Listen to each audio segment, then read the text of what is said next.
hug? Uh-huh. Okay. Well, we were building a bonfire, and I saw some, dry brush and leaves around, so, I said to move the bonfire somewhere else, and out of nowhere, Smokey Bear shows up and hugs me. So you noticed some wildfire hazards and moved your bonfire to a safer location. Yeah. Yeah, that's Smokey, all right. He likes it when people help prevent wildfires. It hits him close to home. Not everybody gets the hug, my friend. So that's pretty special to get a hug from Smokey Bear. So it was him. Hey, guys, I told you it was Smokey. Okay, well, congratulations, my friend. And thanks for calling. There are many ways to prevent a wildfire. Learn how you can do your part at SmokeyBear.com. Only you can prevent wildfires. Sponsored by the U.S. Forest Service, Ad Council, and your state forester. Hope you enjoyed your meal. And I just want to say, he's lucky to have a brother like you. Lucky? Caring for my brother is far from easy. Waking up every day, lifting him from the bed to the wheelchair to the car to get him to therapy on time, it's no small task between the doctors and the diagnosis, but nothing can disable this love. This is my big brother, my hero. He's part of me, like my arms and legs, so I'll be his. See, there's no time for tired. This starts again tomorrow. He'll be waiting for me. I wake up for him. I know he needs me, but I'm the lucky one, even though I need help now and then. If you're caring for a loved one, visit aarp.org/caregiving for care guides and community, or call 877-333-5885. Caregiving Resource Center. Support for your strength. Brought to you by AARP and the Ad Council.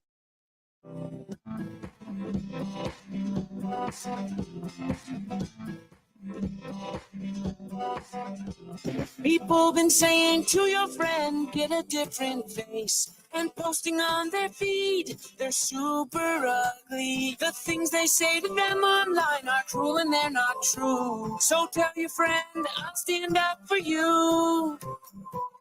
Don't worry, I know what to do. Tell the world I see with an emoji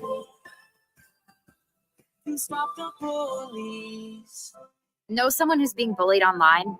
Send the witness emoji. It looks like an eye in a speech bubble, and it's in the symbol section near the clocks in your phone. You'll let the world know it isn't cool, and you'll let your friend know you care. Learn more about the witness emoji at eyewitnessbullying.org. Brought to you by the Ad Council. It may be hard to believe, but people just like you are already saving money. Feedthepig.org makes it easy. Their simple savings plan teaches you how to start saving without going overboard. So you don't need to mooch off your friends. You gonna finish that grape? You mean the one in my mouth? You don't need to stop buying the necessities. What you're smelling is a natural musk. Ew. You don't need to be a medical test subject. How do you feel? Mostly okay. Sometimes, though. You don't need to get a second job as a stuntman.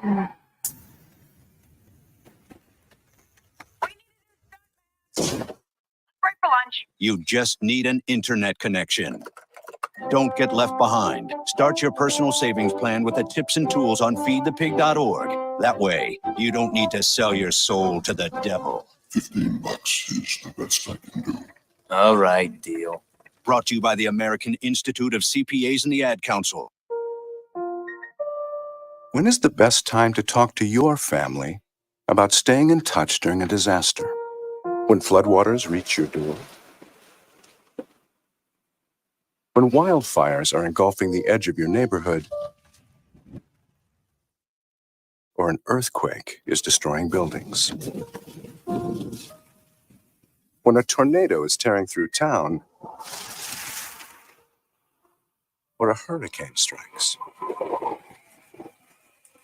Or is the best time perhaps today? During a disaster, you may not be able to stay in touch with your family or friends as easily as you think. And it's not always as simple as using your cell phone. That's why now is the time to take action. Go to ready.gov/communicate and make your emergency plan. Don't wait. Communicate.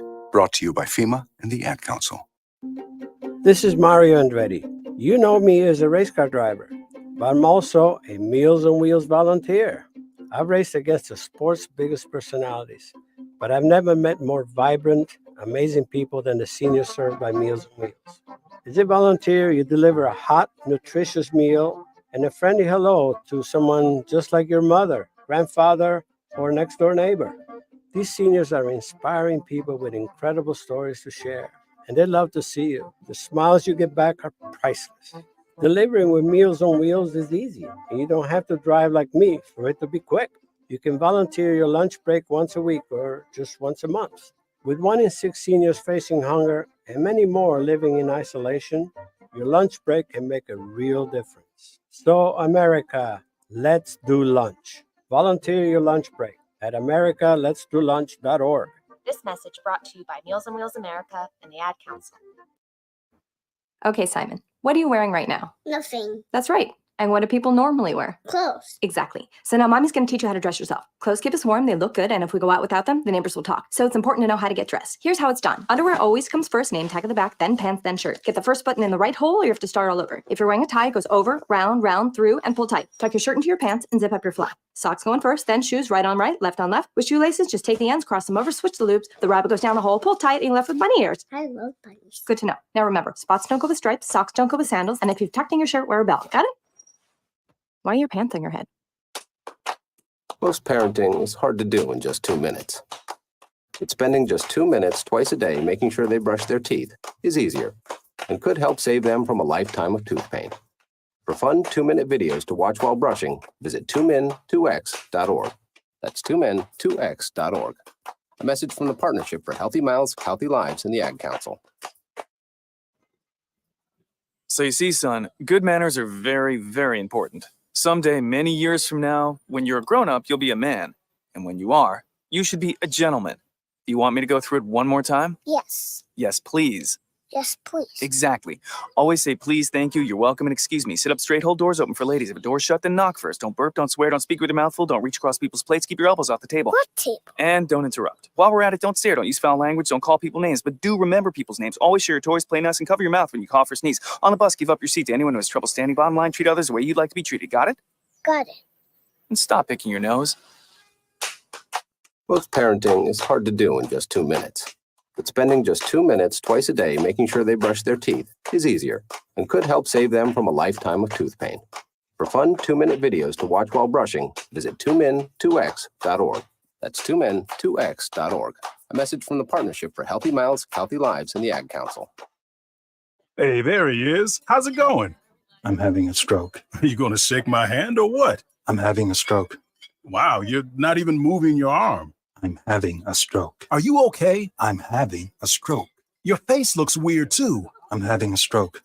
Are you having a seizure or something? I'm having a stroke. When someone is having a stroke, they may not be able to say it with words, but their body language will tell you loud and clear.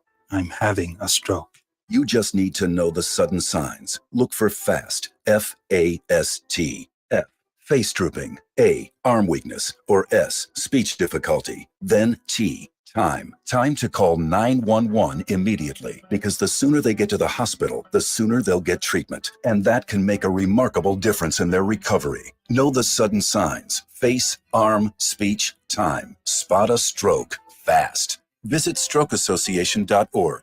Brought to you by the American Stroke Association and the Ad Council. It's the Worldwide Sports Radio Network. Jalen Brunson injures his foot in game number 2 versus the Pacers. Rick Carlisle says the refs miss 78 calls in game number 1 and game number 2.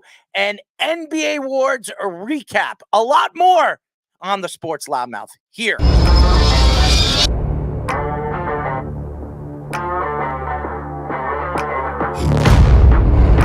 Doc Rivers is going to have Damian Lillard run very fast out of town.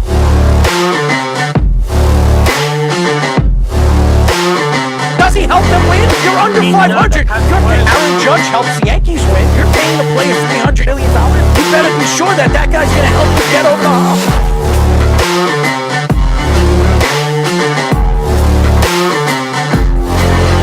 For some reason, this guy is completely lost on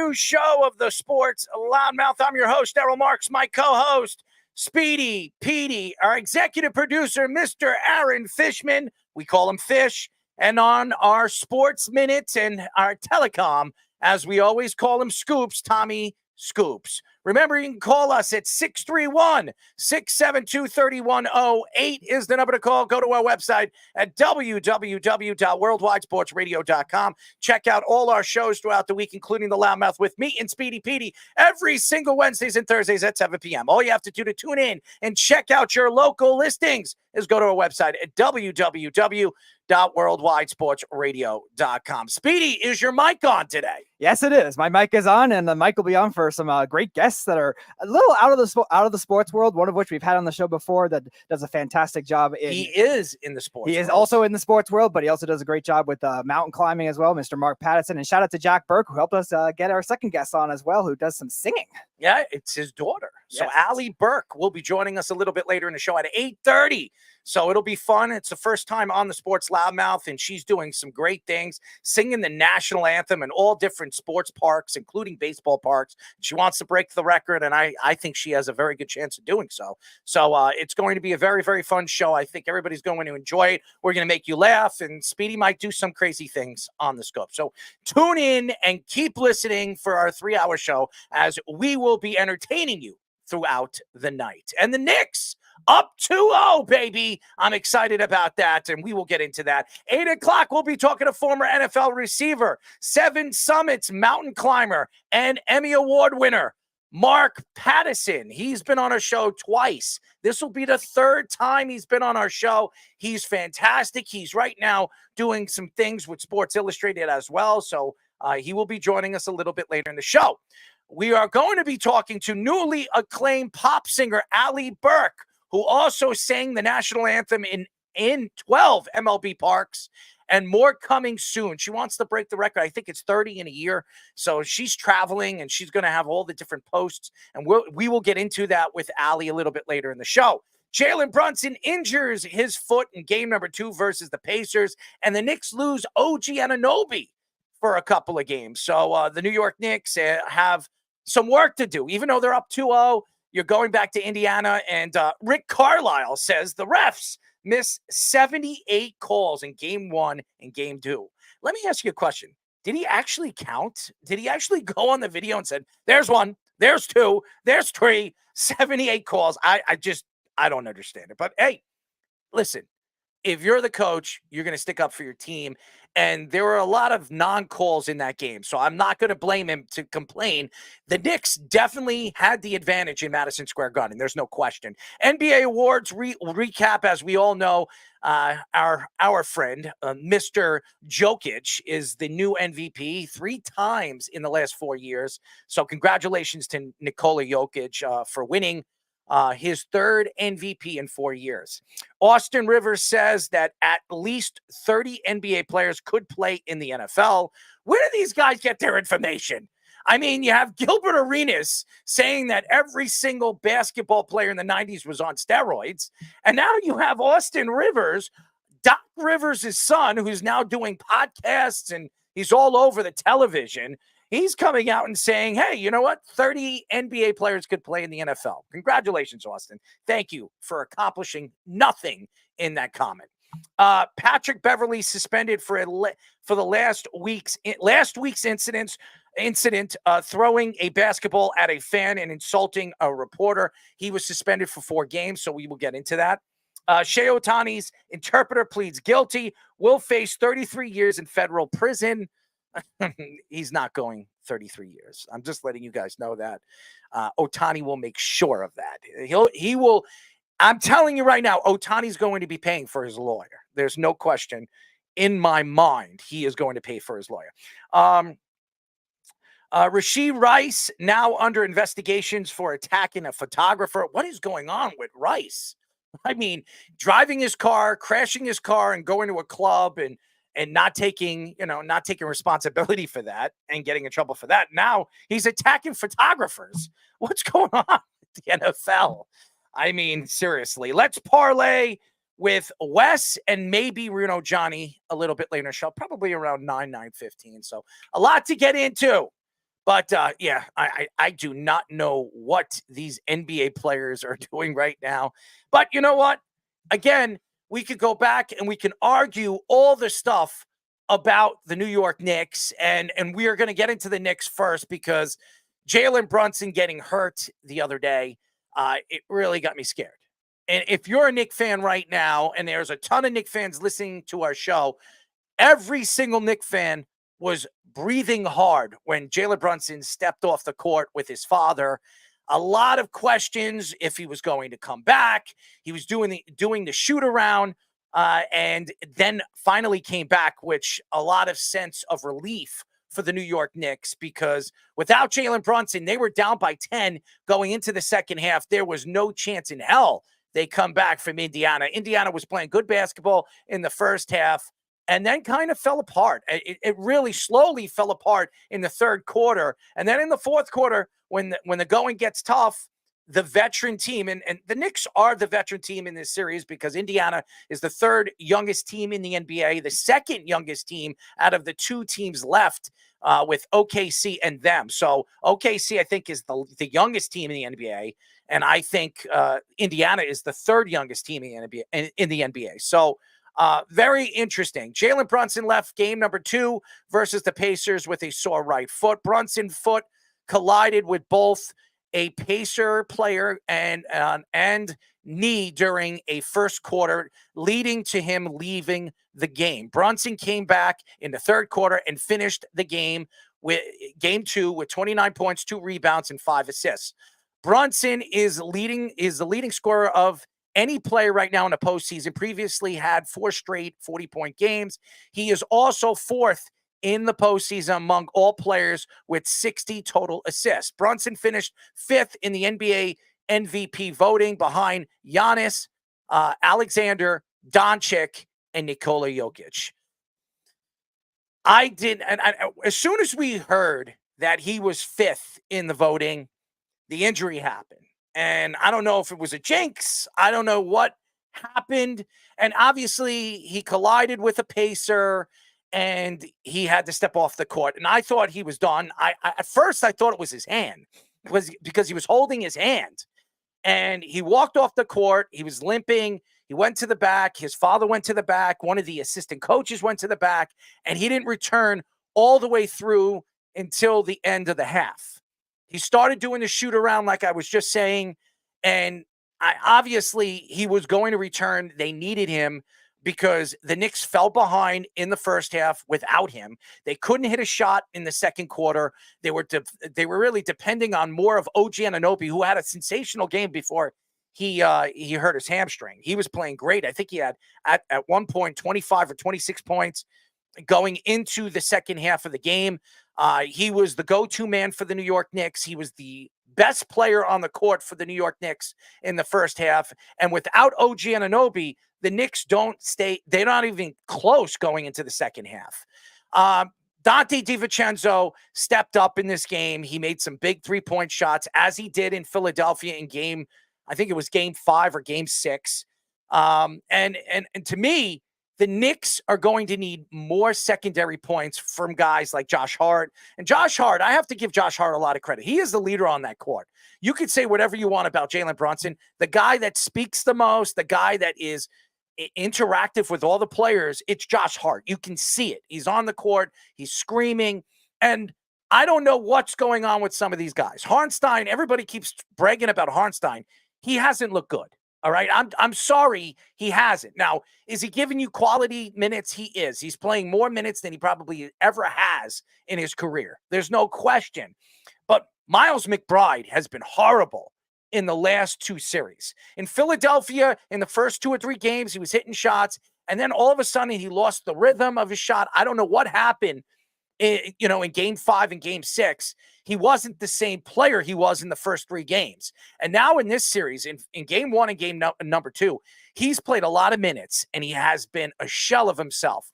And it's a big problem because if the Knicks are going to depend on Miles McBride to be their second point guard, the guy that's coming off the bench for Jalen Brunson, he's going to have to do more. He cannot go on the court, not give them any points, and defensively making mistakes. And he's not doing the right thing. This is a guy that is very good defensively. He could defend, even though with his size, he could defend the 1 and the 2. It doesn't matter how big, because I've seen Miles McBride defend Halliburton, and he's very good. He's good with his hands. He's very well. He gets low to the ground. He gets right to the ball, and he's been a very important player to the New York Knicks, especially in the second half. That's why he got the 3-year deal extension, and that's why they decided to trade Grimes, because Grimes was supposed to be Miles McBride. He hasn't, and he didn't develop into the player that they thought he was going to be. But Jalen Brunson, you can see it. When he is not on the court, this offense is abysmal. They cannot do anything. They try to run it through OG. They're trying to run it through Dante DiVincenzo. And yes, OG was hitting shots, but they started to fall behind quicker. And they don't. And the problem with the Knicks in this series, and I'm going to say this, they're giving the Indiana Pacers second chances more than enough times in this series, early series, that we have seen the Pacers out-rebound the Knicks offensively on the offensive boards. You cannot let the Indiana Pacers, and by the way, the Knicks were the best rebounding team in the NBA this year. All around, offensively and defensively, they led the league. And you're letting an Indiana Pacers, a young Indiana Pacers team, out-rebound you. You cannot do that. And I'm going to say this right now. You're going to Indiana now. This is their home. The crowds are going to be loud. The fans are going to be crazy, just like Madison Square Garden. And Indiana is so much better at home than they are away. Halliburton, we said it yesterday, he averages about 21, 22 points away. He averages about 25, 26 at home. That's a significant number. That's 4 points extra. If you look at the scores in this series, they're not high-scoring series where the Knicks are blowing out the Indiana Pacers. And I'm going to tell you this.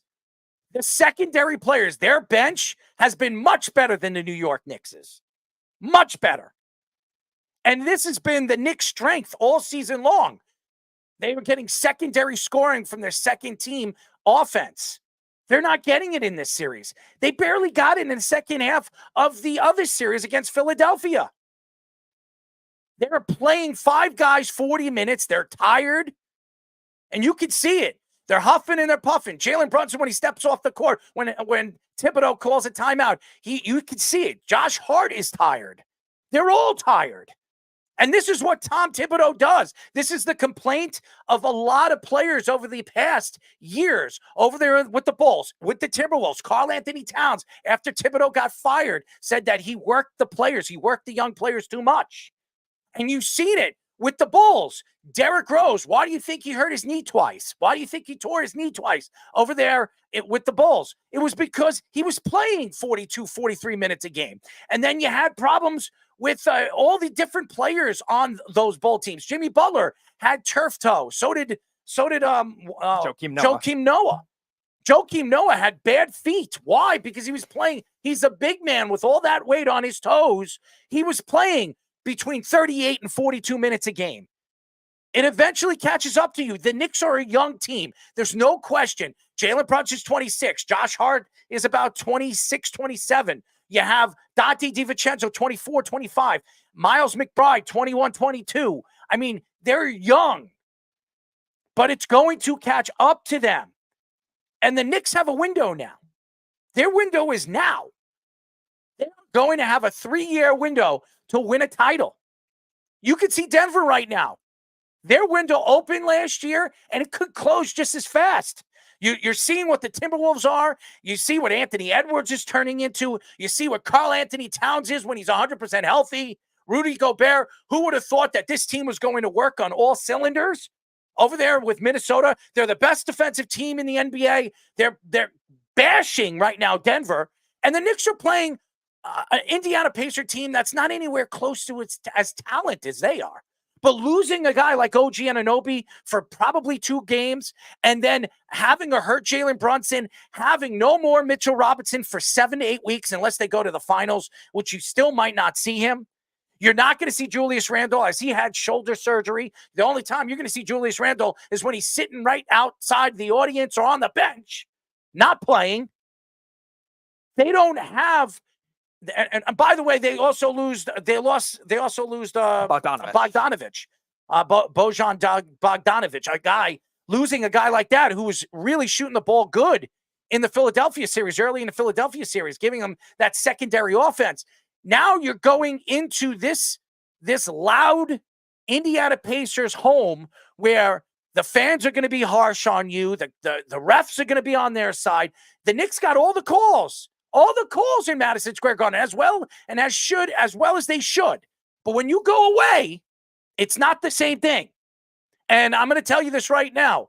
The Knicks cannot go back to Madison Square Garden 2-2, because if they do that, the pressure goes on to them. It leads to them.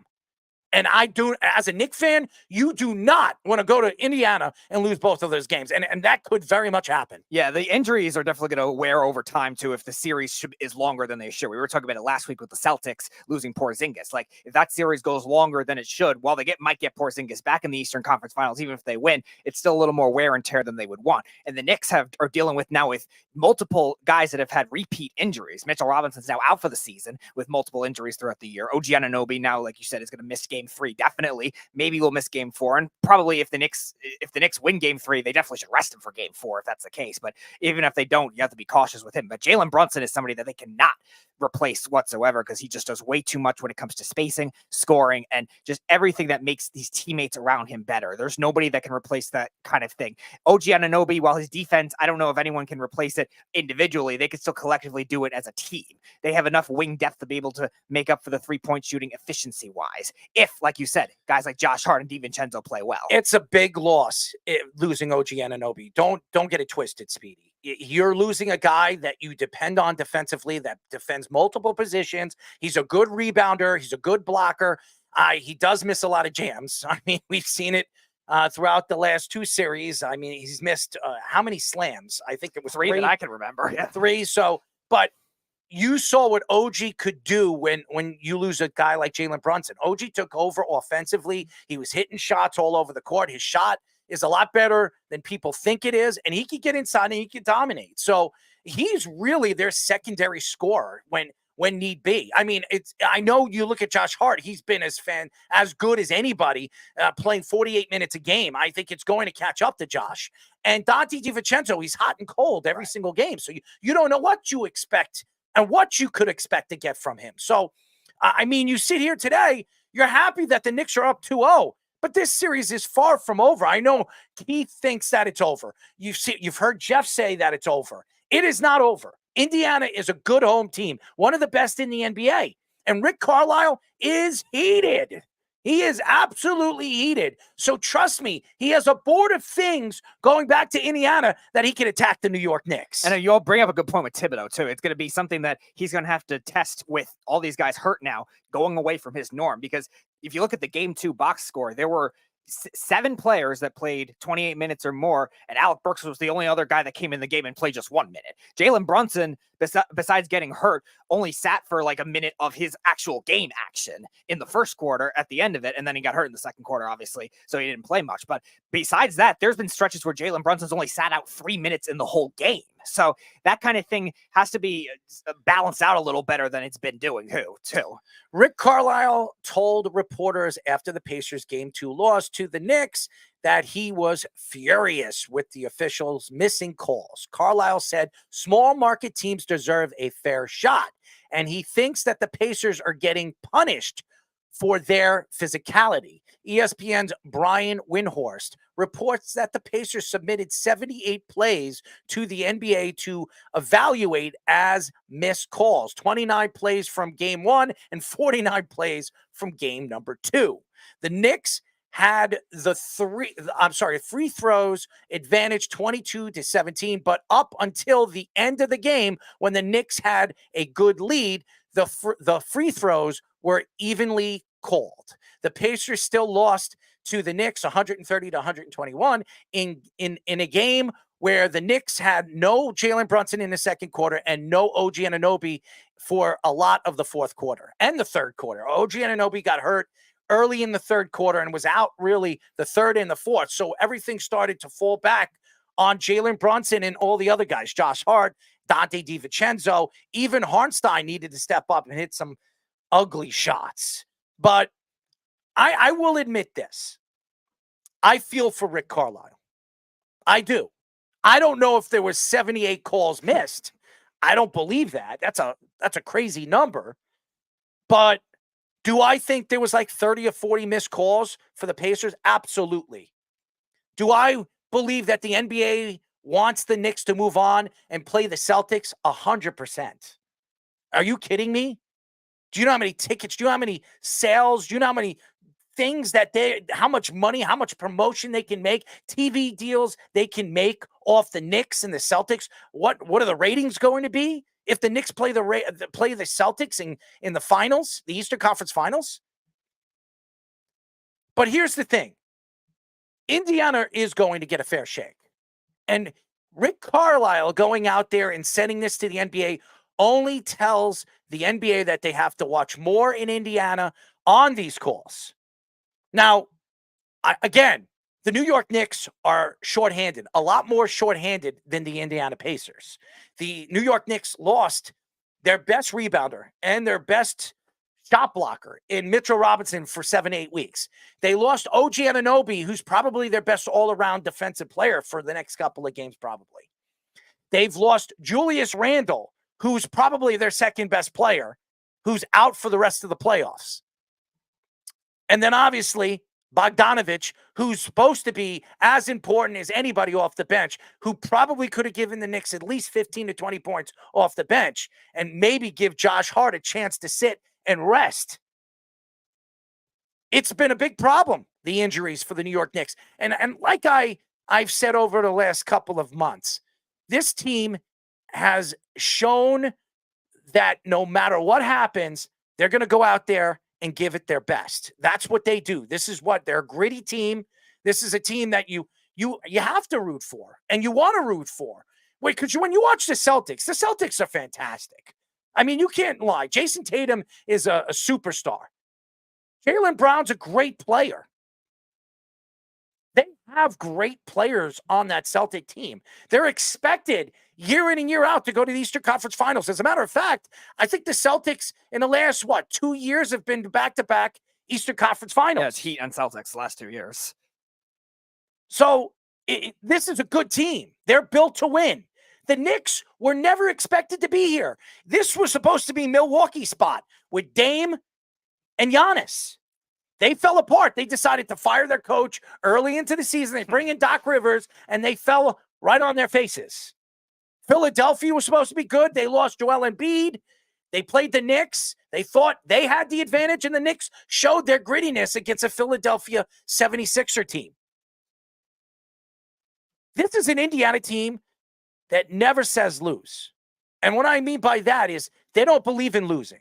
They're going to go out there and they're going to give it their all, week in, day in, second in, minute in, every single game.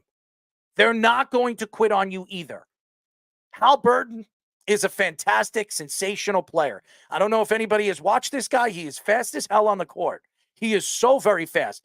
On the pick and roll, the Knicks can't catch him on the perimeter. This guy can hit open jump shots. We saw him in a three-point contest. We know what he could do in the open court. I mean, he's so aggressive, and you love to watch him play. He's a terrible defender, but aggressively, offensively, he's just fun to watch. But this is a young team. Indiana's going to be here every single year. They're only going to get better. And just like the Knicks, Indiana doesn't have a window yet. Their window hasn't even opened. The Knicks' window opened this year. Jalen Brunson became a superstar this year. So he's 26. He's going to be 27. They're going to extend him in the offseason. They're going to give him a lot of money. Josh Hart signed a 3-year deal. Dante DiVincenzo signed a 4-year deal. They're probably going to re-sign Harnstein. They have Mitchell Robinson for another 3 years. We all know that, obviously, what's his name again? Who's out there? Robinson. Not Robinson. Julius Randle has 2 more years left on his contract. He's got 1 and he has a player option. Now, he could take that player option. He probably won't. He will play next year. If he has a good season, he'll probably demand a big contract. The Knicks will probably not extend him. So you have a player like that in Julius Randle for one more year. Everybody else is under contract. Everybody. Bogdanovich is there for another year, who, by the way, Detroit is paying the rest of his salary. This team is pretty much intact. OG Anunoby needs to be signed in the offseason. He already said he'll take less money to stay with the Knicks. This is their window. They need to win now. If the Knicks want to win a championship, it has to be the next 3 years. It has to be this year, next year, and the year after. If they don't, their window closes. Look what's happened. Now, Golden State, their window opened up, but you do have all-time great shooters, and that's the facts.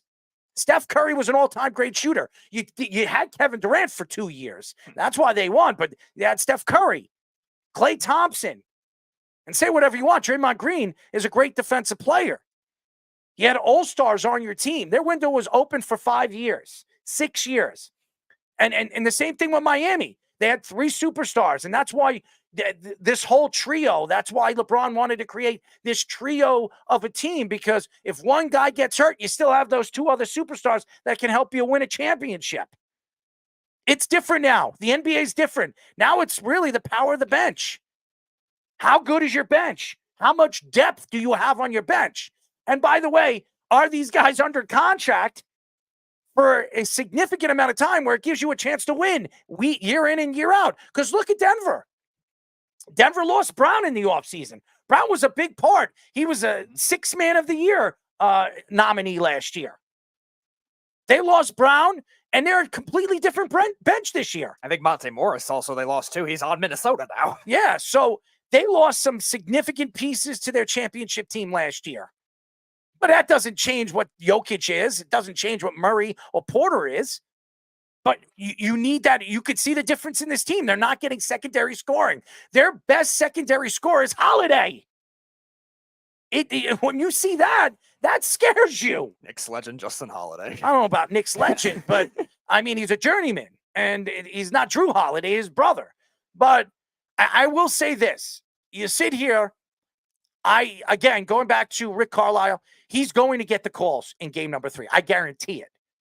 And Jalen Brunson cannot play 45 minutes in this game. No.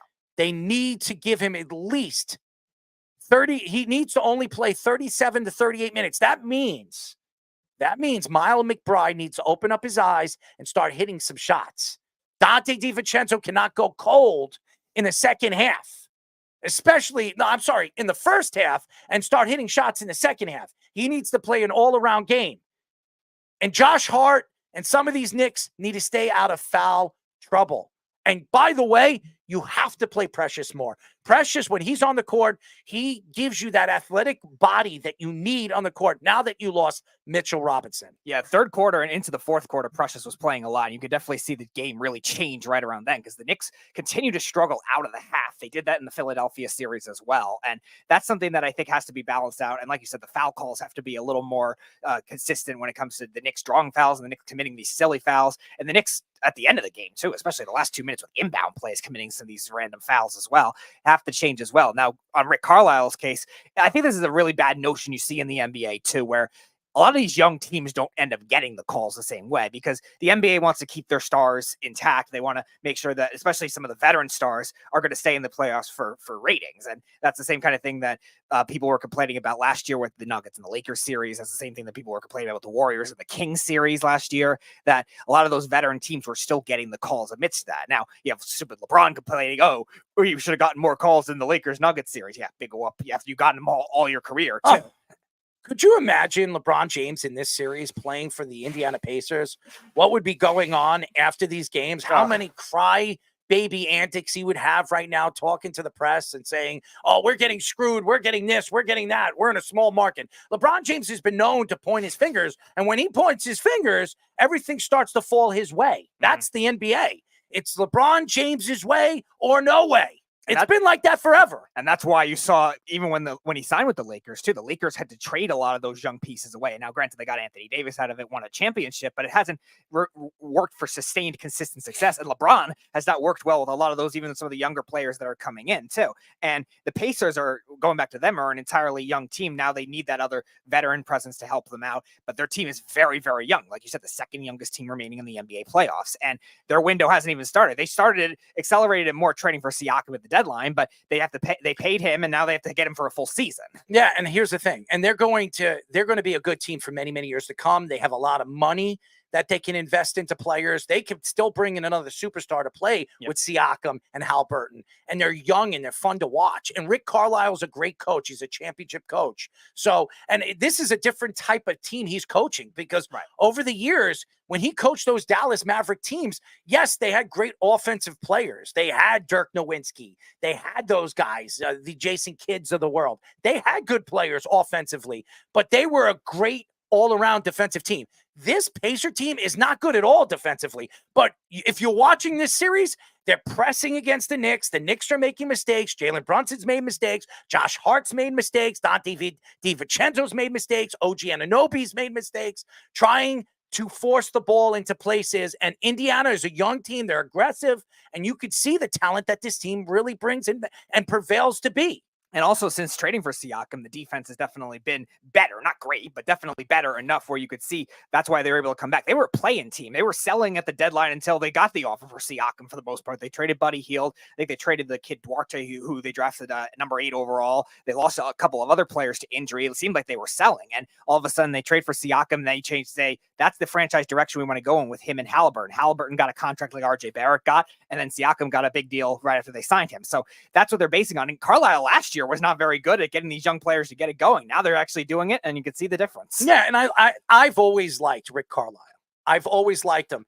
And if he was ever available when the Knicks needed a coach, I would have loved the Knicks to bring in a guy like Rick Carlisle. He's a championship coach. Say whatever you want to say about Tom Thibodeau, and I like Tom. Tom's never won a championship as a head coach. Never. Well, unless you want to give that head coaching job that he did with the Celtics, because he was really the coach, not Doc Rivers. But nevertheless, they were going to win a championship with that talent on that team. Rondo and Garnett and Pierce and Ray Allen. I mean, that team was fantastic. But I mean, you're looking at this Indiana team. This team is going to be good. They're going to be a team to be reckoned with in the Eastern Conference for the next couple of years. Look, everybody keeps talking about the Cavs. The Cavs window might be over after this year. We don't know what they're going to do. Before the playoffs, they were talking about maybe trading Donovan Mitchell. Who knows? Maybe he still wants to be a Knick. Maybe the Knicks are still interested in bringing Donovan Mitchell to this team and this roster. And here's another thing. When you look at the Cavaliers right now, Allen has been, very open on where this team and where he thinks that this team should be. Allen's one of their best players. If they decide in the offseason to move Allen, then they might as well trade Donovan Mitchell. They might as well trade some of the young players that they have right now, because to me, they don't have that LeBron James type of player where they're going to win a championship. Yeah, they don't have that lust of going over there either the same way, because LeBron has that impact of wanting to grow on being Akron, wanting to play in Cleveland. Where is that coming from that you see now with all of these free agents since LeBron's left? It just has not been the case there. Keith says Precious has been a minus for most of the game. He's been really good there. The defense is still horrible for the Pacers. Carlisle had him playing a zone while the Knicks were on fire. And Tom has never had a team like Carlisle had. Tom is coaching the balls off of Carlisle. Well, hold on one second. Tom never had a team like Carlisle. What about that Timberwolves team? Jimmy Butler, Anthony Edwards as a young player, and I don't know, Karl Anthony Towns. Are you going to tell me he didn't have the talent to win over there with the Timberwolves? Yeah, that was supposed to be the team of the future. He absolutely had the talent over there. 100%. The Timberwolves and the Sixers at that time were thought of as the teams of the future. 100%. Not the Celtics and the Nuggets. And that Bulls team with Rose and Noah and the talent that they had over there, Jimmy Butler, Jimmy Buckets. I mean, that team was really good too. The only reason why they never won, because they couldn't beat the Heat. Right. That's the only reason why. Which was a lot of good teams in the Eastern Conference at that time, They including couldn't the Pacers. they couldn't beat LeBron James. That's the only reason why. You're going to tell Rick Carlisle, who did he coach? Dirk Nowitzki, an old Jason Kidd. Who else? A bunch of other old guys. A bunch of old guys. Now, I like Rick Carlisle. I think he's a great coach, great defensive mind. But To say that Rick Carlisle really coached great players. Who? Dirk Nowitzki. Yeah. And all the bad contracts that Mark Cuban brought in, too. Chandler Parsons, Harrison Barnes, etc. A 36-year-old Vince Carter. Yeah, but you just said, Keith, what you're saying that Tom Thibodeau never coached as good of players as Rick Carlisle. That's not true. That's not true. That's what he said, right? Yeah, and maybe Dirk Nowitzki's the single greatest player among the two teams, yes. But to say that the collective teams throughout the course of their career were better, Mark Cuban was giving out a lot of bad contracts to a lot of older players, and Dallas was stuck in mediocrity. And Carl says, well, Rose busted both his knees. Yeah, you know why he busted both his knees? If you listen to the segment in the beginning, he busted both those knees because of Tom Thibodeau, because he was playing him 44, 45 minutes a game. That's why his knees went. Yeah, it's a lot of torque on those knees. And now you're seeing that kind of thing with Jalen Brunson. Hopefully it doesn't get to that level. Again, I going back to Rick Carlisle, I think he's going to get a lot of calls at home. I do. I expect Indiana to win game number 3. I do. They're going to come out strong. They're going to be very aggressive. I expect it, and I do believe that's going to happen. But that doesn't mean the Knicks can't keep it close, put pressure on them, and maybe sneak that win in game number 3. And then you're going into game number 4 where it's house money. Win or lose, you're going back to Madison Square Garden up 3-1.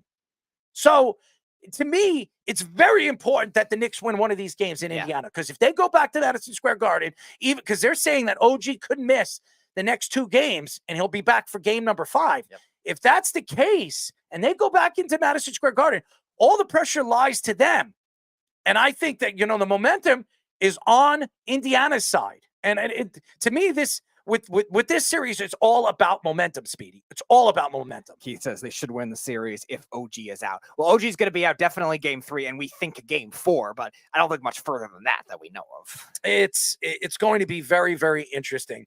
Austin Rivers said on the Pat McAfee show that he believes that you could take 30 NBA players and put them in the NFL, but could not take 30 NFL players and put them in the NBA.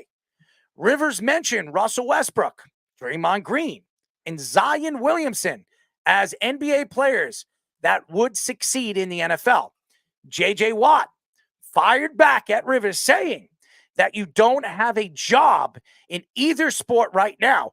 Go ahead and try football. Former Packers and Raiders wide receiver James Jones also took shots at Rivers, saying they put a flop rule in the NBA because you guys are soft. Jason Kelce said on New Heights that he does believe there are many NFL players that would choose to play in the NBA if they had the choice. Bud Grant, Dave Winfield, and Dave Logan are the only 3 players to be drafted in the NFL and the NBA. First of all, Dave Winfield is one of the greatest athletes of all time. Probably is the greatest athlete of all time. I know everybody wants to give it to Bo Jackson, but Dave Winfield is the only player drafted in the first round in 3 different sports: baseball, basketball, and football. He is the greatest athlete of all time. There's no question. I don't want to hear any arguments to it. This guy was a phenomenal athlete. And I met Dave Winfield, by the way. Nicest guy, very tall, very, very nice guy. And he always has that signature mustache. It was always that signature mustache growing up. The only time I just remembered when I watched Dave Winfield play, he was very tall at the plate. He was very close with George Steinbrenner. Him and George Steinbrenner were very, very close. And he always had that long, weird mustache, that bushy mustache. But Austin Rivers, and I wanted to get into this because I think it's so ridiculous. Gilbert Arenas says yesterday when we were speaking about it on a podcast, his podcast, saying that 90s NBA players were doing steroids. All of them, which I think is ridiculous. Now you have another ex-NBA player. He's not in the NBA anymore, but he's speaking now like he is in the NBA. Now, he brought up Russell Westbrook. Russell Westbrook could not play in the NFL. I'm sorry. He is not, his body type is not fit to be in the NFL. He's long. There's no question. He's fast. But can he run routes? Could he take a beating on the field like some of these wide receivers? Because he can't be a running back. He's too tall. So he's what, 6'4", 6'3"? Right. He would have to be a wide receiver. Could he run the routes, and could he take a beating that some of these wide receivers are taking? I don't know. Now, Zion Williamson has a body of a tight end. The guy can't stay healthy. He can't stay healthy on a basketball court. How could he stay healthy when he's taking a beating on a football field? That's not going to happen. Draymond Green, his big mouth, he would get killed in 5 minutes by an NFL player. Him opening his mouth the way he does, it would just piss people off. And I'm not saying Draymond Green isn't athletic. I'm not saying that Draymond Green's his body is not built for the NFL. Draymond Green would never get away with the things he's getting away with on the NBA courts. Never. These NFL players would kill him. They would murder him. And to say that 30 NBA players, there's only one NBA player right now that I can pick, that I could say, you plug him in right now, he'd be a great NFL player. And that's LeBron James. LeBron James can jump like a kangaroo. He can run routes. Remember, LeBron James, when he was playing high school ball, was one of the best wide receivers in the country before he decided to play basketball.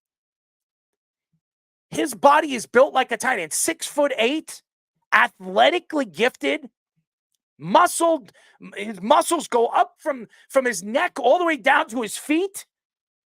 He would be impossible to stop. The guy could jump so damn high. How the hell are you going to stop somebody like that?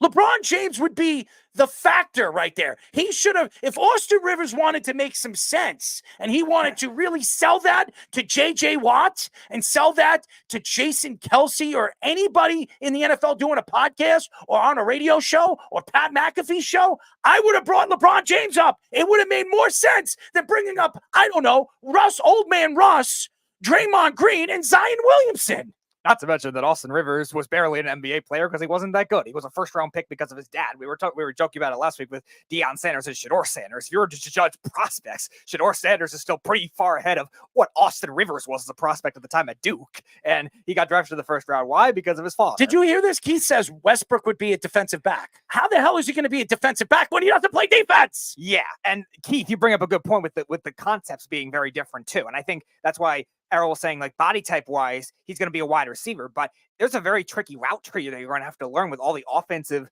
coaches in today's game that is much more elaborate than it was even 10 years ago when Russell Westbrook came into the NBA. And even when judging a corner, you're going to need that kind of physicality, that kind of agility to be able to make that kind of thing work. Russell Westbrook at this point in his career is not going to have that. Corners do not last until 33, 34 years old at a high level all the time. You don't see that at that position. A quarterback you might, an offensive lineman you might, because it's not as much speed oriented. With the game getting faster and much more conceptually complicated, it is so much harder to be able to do that kind of thing. And again, James Jones, we all know he actually, I think he played for the Packers. I remember I never remembered him playing for the Raiders, but I remember him playing for the Packers and Aaron Rodgers throwing him the ball. And I'm not going to take a lot from James Jones because he wasn't a great player. He was a good player, but he's right. The NBA is all about flopping. You can't flop in the NFL. You're not going to get away with flopping in the NFL. That's not going to work in the NFL. Unless you're Patrick Mahomes, get every call. It's just not.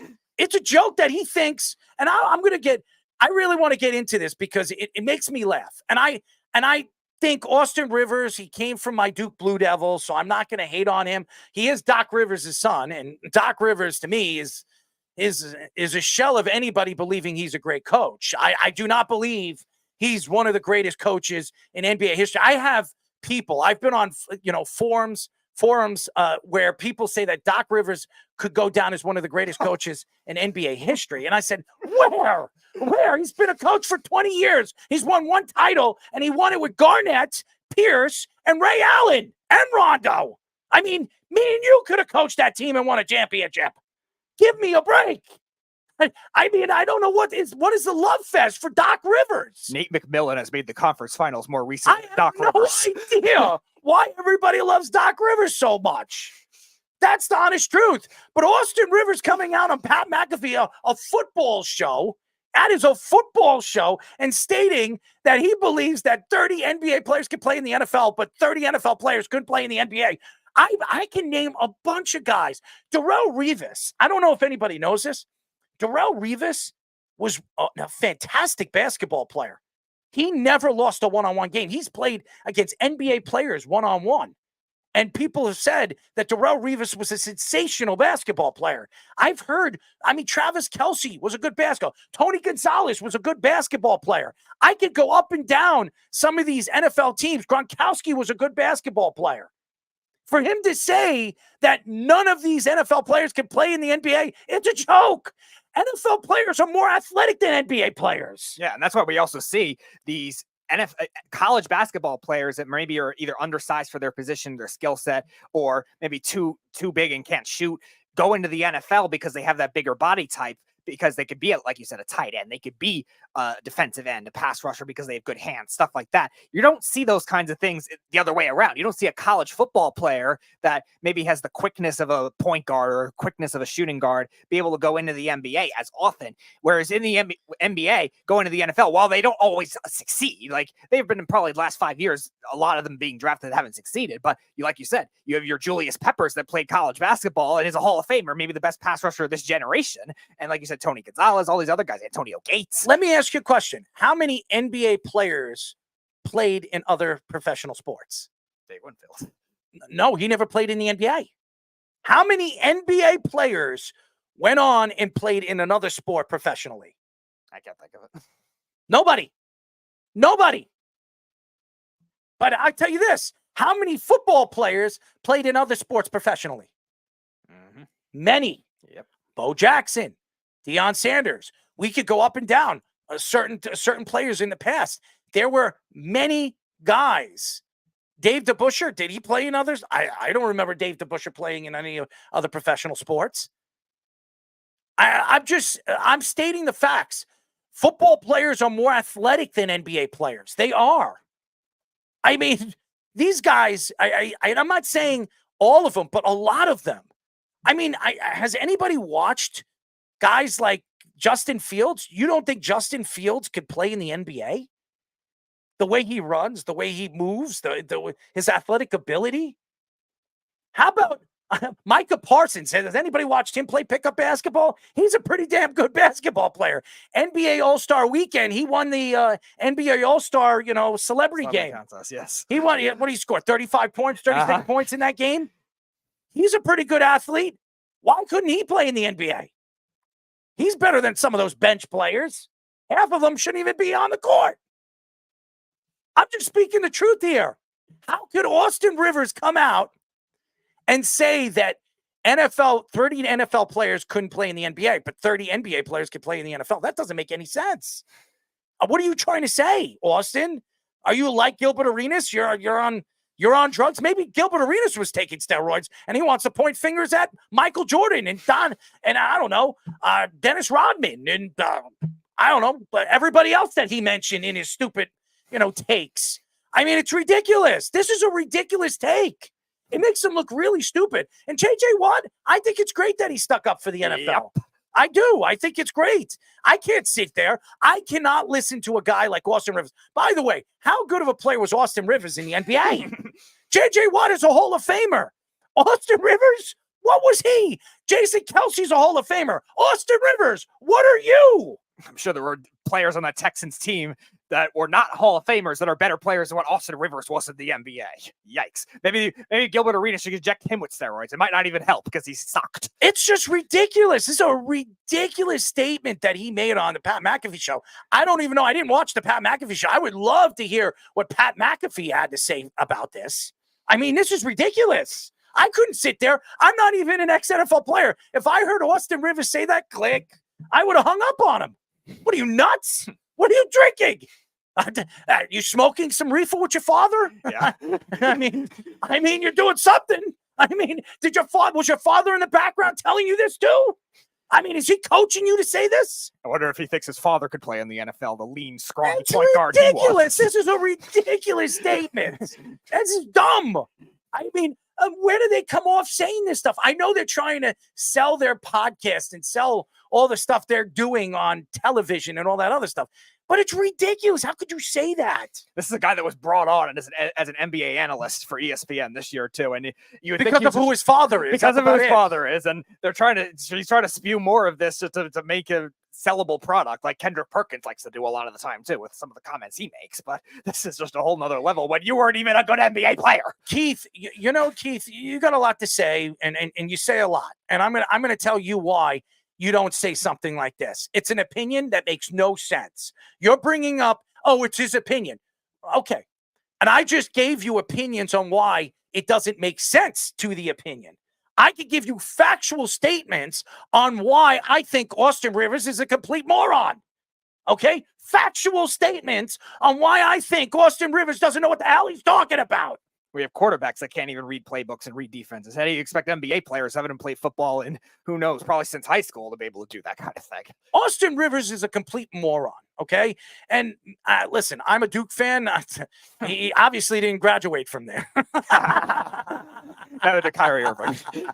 Well, he thinks the earth is flat. Maybe Austin Rivers is hanging out with Kyrie Irving and Steph Curry, who thinks that we never landed on the moon. Oh, we need to pick up basketball. These guys are idiots. Where do these NBA players come off with some of the stupid things that come out of their mouth? We need an all point guard NBA basketball team that features of Kyrie Irving, Gilbert Arenas, Austin Rivers, Patrick Beverley, that we'll get into later, and Steph Curry. The all 5 point guard team. Oh my God. I mean, leaders of the dungeon, man. I mean, these guys they're not leaders of the pack. Anybody that follows them is a bunch of idiots. You would have to be ridiculously stupid to listen to these idiots actually state some of the stuff they put out on national television or on social media and make people think, could you be that stupid?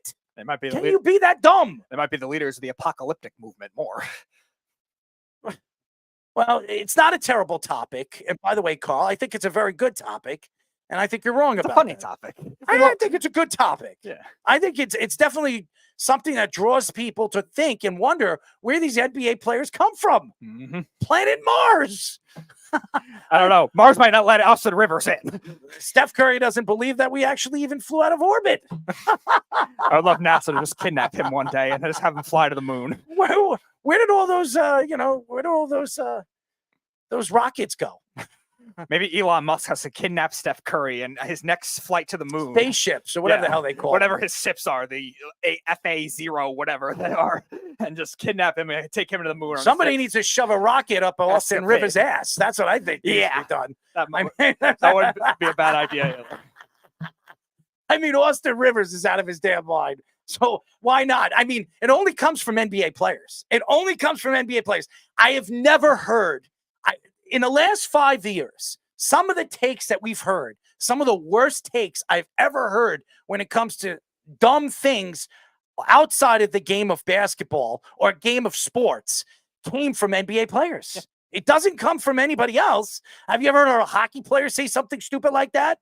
I mean, they wouldn't be dumb enough to say something like that. They'd probably be kicked off their team. Yeah. Austin Rivers, nobody wants anymore. He's on national radio now for ESPN or whatever the hell he's working for. And, he's probably hanging on his father's balls or something. Who knows what he's doing? But it's just ridiculous. It's a ridiculous statement. Anyways, when we come back, ladies and gentlemen, we will be talking to former NFL receiver, 7 Summits mountain climber, and our friend and Emmy Award-winning Mark Pattison here on the Sports Loudmouth. But first, our Sports Minute with Tommy Scoops.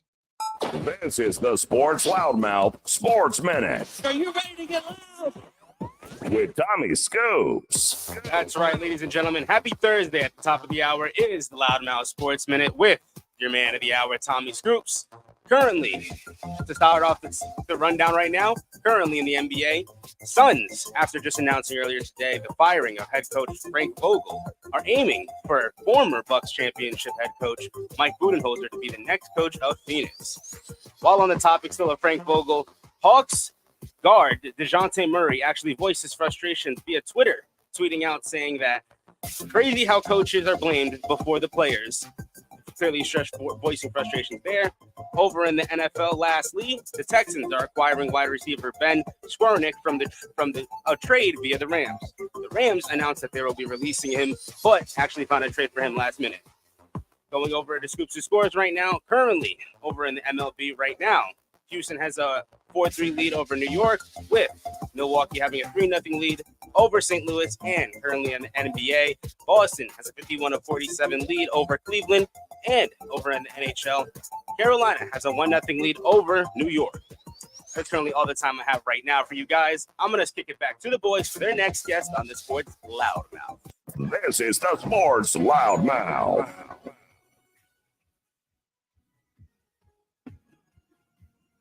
631-672-3108 is the number to call. You're listening to the Sports Loudmouth. I'm your host, Darryl Marks, my co-host, Speedy Petey. And on the board, our executive producer, Aaron Fishman. Remember, you can go to our website at www.worldwidesportsradio.com. Check out all our shows throughout the week, including the Loudmouth with me and Speedy Petey every single Wednesdays and Thursdays at 7 p.m. I keep, messing up the 103.9 take because we do a show on 103.9 FM every single Saturday at 7 p.m. But all you have to do to tune in and check out our local listing for all our shows is go to our website at www.worldwidesportsradio.com. It's crazy, man. It's been crazy for me all day. I've been all over the place today. I barely had any sleep. I am pretty much a zombie, ladies and gentlemen. And how I'm doing this show, how I did the last night's show for almost 4.5 hours makes just absolutely no sense. But there is a guy that does a lot of crazy things, and he is one of the craziest people I have ever spoken to. And we have him on right now. We are now talking to ex-NFL receiver, 7 Summits, mountain climber, and Emmy Award winner, our friend, Mark Pattison. Mark, what's up, buddy? How you doing? How you guys? I got to make sure you don't fall asleep. You're a zombie. You're walking around. We need to get you some caffeine. The thing is I don't like coffee. I don't like tea. I don't like any hot drinks. So, Mark, that's not going to work for me. So if I'm hanging out on a mountain and it's cold out there, you're not going to see. I will stay cold. I will bundle up. And the only thing I'm going to be drinking that has caffeine is Coca-Cola. And that is a bare minimum because I don't want to kill myself drinking that stuff either. It's like, do you know, I don't know if you know this, in the 80s, they used to use Coca-Cola to take paint off the roads. Did you know that? No. Well, No, you know. I've heard experiments about, you drop something in, a glass of Coke and give it a few days or something, and the whole thing, disintegrates, and so it's not good. So imagining that stuff going down in your stomach. I quit soft drinks a long time ago. Well, I didn't. I'm a big Slurpee drinker, and I love my Coca-Cola Slurpee. So I am a Slurpee guy, 7-Eleven guy. So I have to stay big somehow. So I gotta drink something. I'm not a caffeine. I don't smoke cigarettes. I don't drink. So I gotta have the sugar, man. I have to have the sugar rush. All right. But hey, listen, let's get into it because we haven't spoken to you in almost a year. And It's been crazy. I know you've been doing a lot of training. The last time we spoke to you, you were training for climbing a mountain. How is everything going right now over the last couple of months? Have you climbed any other mountains since then? Yeah. So let's go back a couple years. So a couple years, my whole plan was to go over to Switzerland and climb to me, is one of the most iconic mountains in the world, called the Matterhorn. And it literally, if you go to Disneyland, you have the ride where you go into it and you spin around the mountain, you go up and you got this crazy looking mountain that is really just made of 100% rock that just skyrockets and blooms out of this little village in the middle of Zermatt or Switzerland called Zermatt. And so I went there 2 years ago and I got to the base, and the main guy that monitors who goes up and down, he was a guide. And it was blown like hell up there. And I said, what are the chances of me making it to the top and back? And he said, it's 100% that you will die. So I said, you know what? I'm out. So I retreated down to Chamonix and I climbed another mountain, a big mountain over there called Mont Blanc, 16,000 feet, very difficult. I was able to do that. And then last year, answering your question, I went back to Zermatt to attack the Matterhorn. It's terrifying. You're inverted, you're going straight up. The top, you're on the Switzerland side, and it's about 2 feet wide. And you have to go about 100 yards to the Italian side to actually crest the very tippy top of the Matterhorn, which I was petrified to do, but I overcame that fear. made it happen. And so right now I'm in the process of training for another mountain in Switzerland as well, called the Eiger. And many, many years ago, Clint Eastwood made a film called The Eiger Sanction. And so I was inspired by that. He was he was a CIA guy chasing a Russian operative or something up the North Face. So I'm going to be retracing that same route. It should be pretty intense. So I saw on your Twitter a lot, you were going through something Camp Everest. I saw a lot of different videos on that. I think on your TikTok as well. So talk about that, what all that entailed. Yeah, so I think we talked about this last year, and it is the Everest season right now. It's always very relevant because a lot of people are very ambitious and optimistic about doing training. They've always, put Mount Everest. It's the pinnacle of achievement to make it to the top. And at the end of the day, 17 people died last year, and this year they were running into a lot of problems because you need to allow yourself a certain amount of time. Usually it's 2 months up there. So you're building red blood cells as you're going up and you're coming down, and you're going up a little bit higher and coming down. But the Kumba Icefall is this terrifying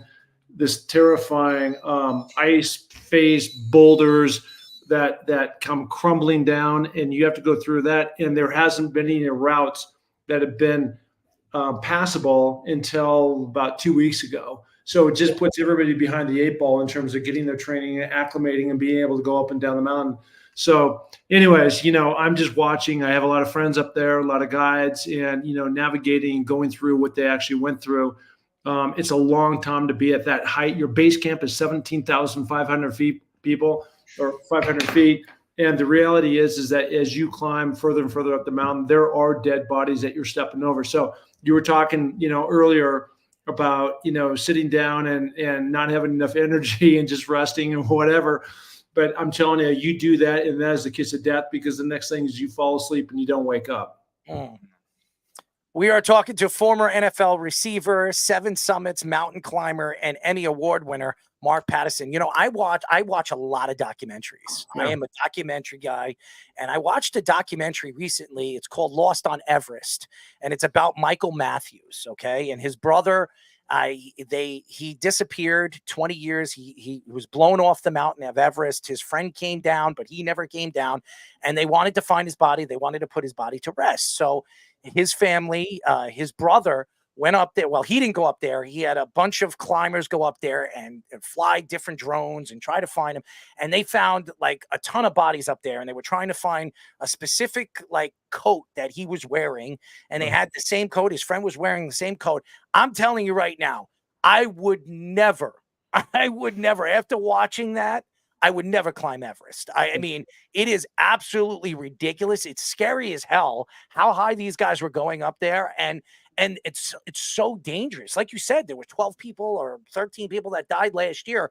Hundreds and hundreds of people died on Everest. And like you said, climbing up that mountain, you're standing on dead bodies. To me, I have no interest in doing that, no matter how much of a pleasure I have climbing crazy mountains. Somebody was asking me about this, and what I told them is that the goal, because it is a lot of pain to be sleeping for 2 months on rocks and ice and going through the Kumba Icefall and up through Camp 2 and climbing the Loti face, at 45 degree, basically taking the ice rink and tilt it up and then going up to the very top and being amongst all these dead bodies and stepping over them. And, you're into thin air, you're into what they call the death zone. And I actually ran out of oxygen. I spent the entire night with no O's. So even the fact that I'm actually sitting here talking to you, it's a miracle. But the goal has to exceed the pain. Like, I want this thing so bad that you're willing to put your body and your mind, and you have to just have that mindset that no matter what, you're not going to give up. And there's just a lot of people that get up there and say, you know what, you're telling me that in 24 hours I can be back in New York and having a steak, I'm out. Right. And they blow out. And there's other people who just think they can do it. And you're looking at them and you're like, there's no way. You are not going to make this, and your body is just not equipped to go that high. There's that group. And then there's just the accident of, people doing all the right things, but being in the wrong place at the wrong time. And avalanches, literally I saw an avalanche a day. Every single day there's avalanches coming down and falling into crevasses and, dying of pulmonary or cerebral edema, which is this lack of your lungs or your brain swells and you blow up. There's a guy when I was up there at 26,500 feet, which is Camp 4, and this is where you go, the night before you're going to climb to the top.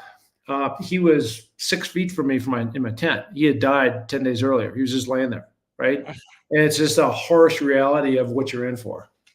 And hyperthermia. That's another thing. I mean, you have to worry about everything. And I was watching it. I was like, these guys are out of their damn minds and they're climbing, looking for dead bodies. I mean, like they're doing it like, cause they do it all the time. I'm like, I would never. And it popped in my head because I was like, Mark Pattison was doing this. I mean, what is he, nuts? But football player, you're always a competitive person and you want to compete. You want to push yourself. So I could see why people are so intrigued and so very interested in trying to push themselves to that higher limit. And it's crazy. I wouldn't do it. Yeah, well, and you also have to set yourself up for success on what you actually, I just happen to be, I live in Sun Valley, Idaho, so I'm already at 6,000 feet. And I climb every day. So I have that right out, my backyard, but I have strong legs and, I'm not a great swimmer. So I wouldn't, you hear about these guys, swimming in the English Channel and going from Cuba to Florida. And I was actually asked to, this would be back where you guys are, but this guy asked me, there's 4 guys and they're rowing from Boston to London. Right. And so you're at sea, you're rotating every 2 hours, rowing across the ocean, right, in crazy weather and everything else. And I'm like, I'm a climber and that's what I do. And I understand that and I understand the risk. I've been doing it for a long time. So I've built up this resume and skill set to do that. I'm not a rower, right? I've got no place to practice. I have no desire. When we're talking about the goal has to exceed the pain. But like it would be the other way around. Like I really don't have a goal, and the pain would come on me pretty quickly, and I'd be out. So you got to put yourself in a position of success based on your own skill set.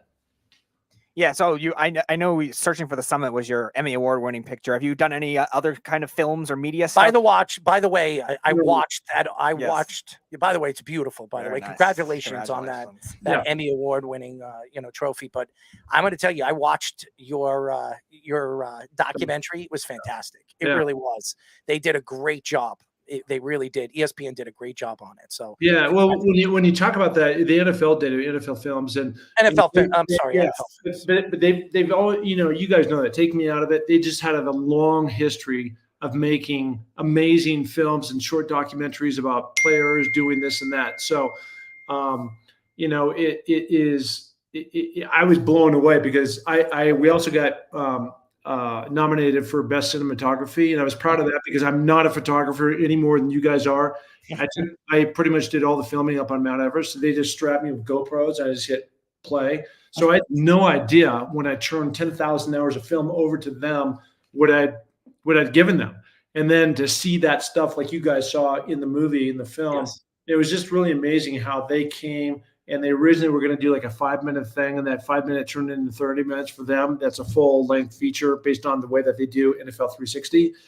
And to craft a story, to have a beginning, middle, end with emotional and stakes, just really suck people in. So anyways, credit all them because I didn't do anything. I climbed the mountain, so obviously I was part of that, but certainly nothing to do with actually making a film. And no, I have not done another film. That's not what I do. I don't think you want to do another film going on that Everest. I mean, that's an amazing feat. But let me tell you,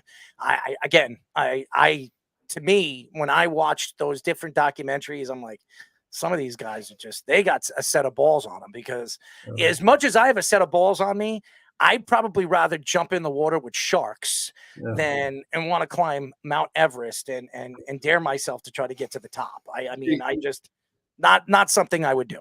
See, I am out on sharks. That is terrifying to me. Right? I'm afraid of sharks too. I'm really not afraid of anything. Sharks. I mean, if I'm in the water with sharks, I mean, I think I have a better chance of living, in the water with sharks than climbing a friggin' mountain and trying to grasp or gasp my last breath of oxygen. I don't know. It's dangerous, and I think a lot of people think that they have it and they can do it. It's not as easy as it looks, and people doing. And I was watching these guys. I'm like, there was a guy that was on that documentary, the Michael Matthews documentary. He said that I trained myself going, underwater and holding my breath for like 3-4 minutes. So when I need to get that oxygen and more oxygen, I can train my lung capacity to get that extra oxygen that I'm going to need when I'm up there. And it was unbelievable. I mean, he would be breathing, gasping for air. And then his partner, he's halfway dead.